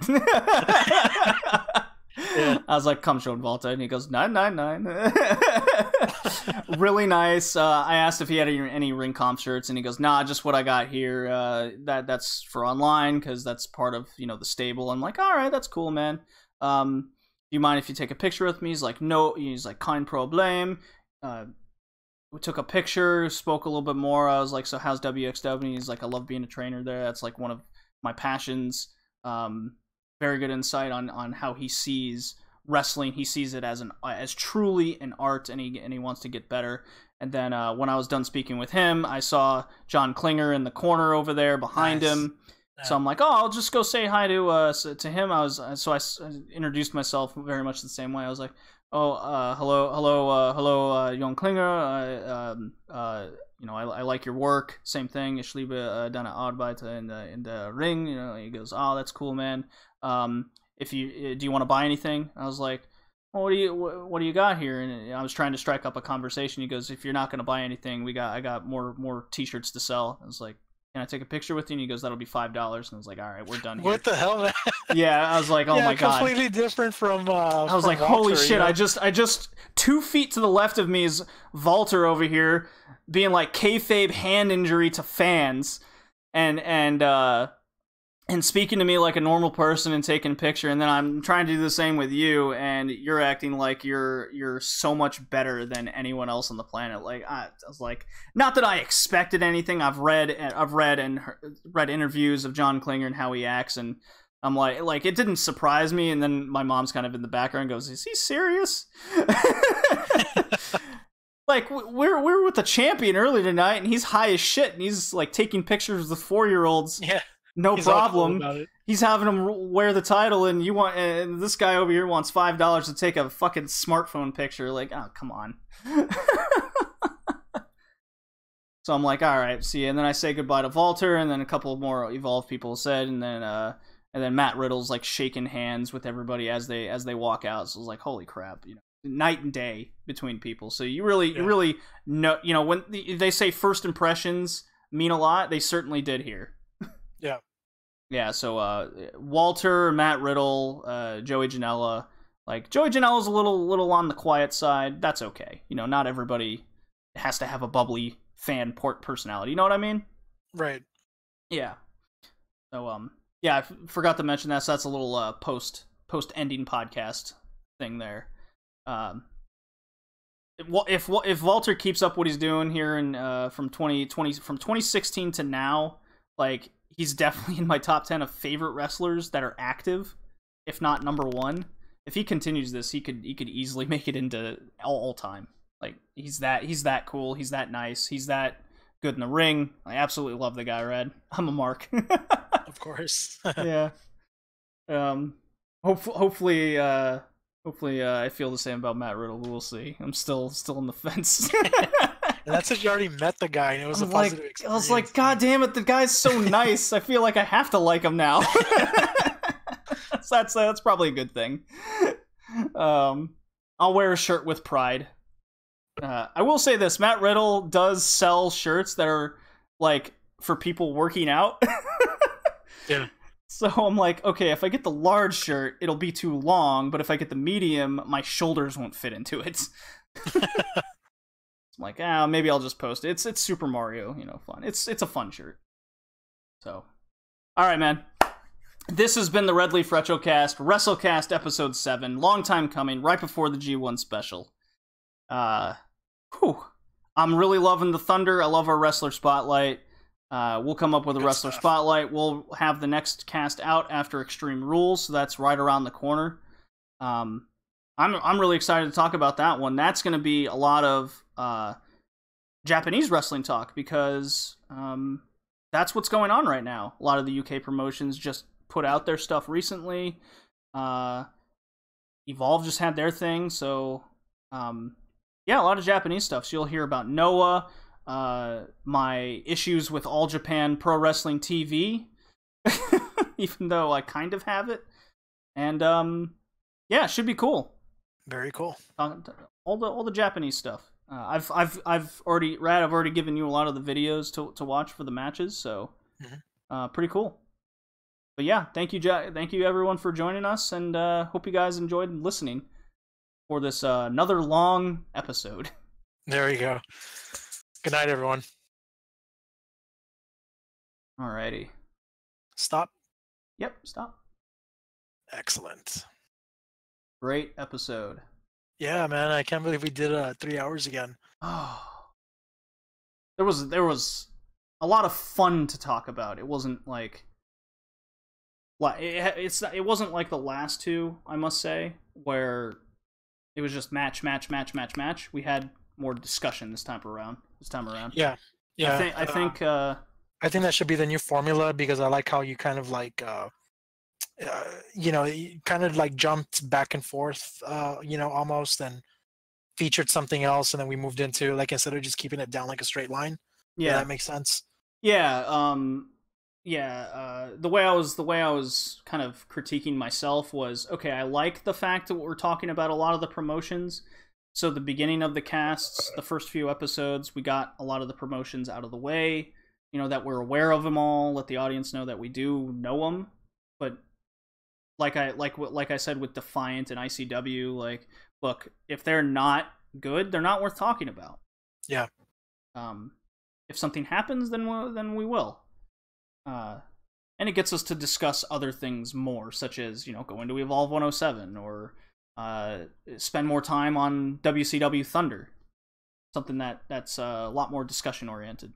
Especially talking about nostalgia, that's always good. Yeah, that's just the way I was critiquing myself, and I was getting the feeling you were I wasn't interacting with you enough, for sure. I think it's good. Well, the way it was before, or even now, but yeah, now it was just different, and I think it was good. Yeah, I definitely liked spending more time on Thunder. I liked off on a couple of tangents, but I think that created kind of like a discussion around. Oh, for sure. I liked how we talked quite a bit over Vader, but he's a larger than life type of guy. Yep. So do you think Greg Valentine next, or do you want to do like a Japanese wrestler? That would be cool, especially going for the next cast, like Shibata or somebody who's not wrestling anymore. However you want. I probably go with Greg Valentine, being that I'm just maybe more familiar with his, stuff of old. Mm-hmm. But again, it's totally up to you. I think, maybe if you did want to do Shibata, we can also do that as well, because it's kind of like creating a variety of whether you're going to do, wrestlers that have already passed away, or wrestlers that are just simply retired. So we can kind of like go back and forth if you'd like. Yeah, I mean, well, the way I was also looking at it is we don't have to just do like WCW and WWF guys. Okay. Like Inoki is definitely a guy I want to do at some point down the line. Oh yeah, definitely. There's a couple guys from like All Japan in the past as well. Shibata is recently retired. It was a horrible injury, and maybe to kind of celebrate his life, because we're about on a year since his retirement. His retirement, yeah. Yeah. Let's do Shibata, and then we can. Yeah, that'll work. I agree with that. Yeah, especially since we're doing All Japan and Noah in the next cast, let's do Shibata. Let's do a couple of those matches. We gotta do Luis Piccoli sometime too. ECW Luis Piccoli. Yeah. But yeah, I like the Shibata idea.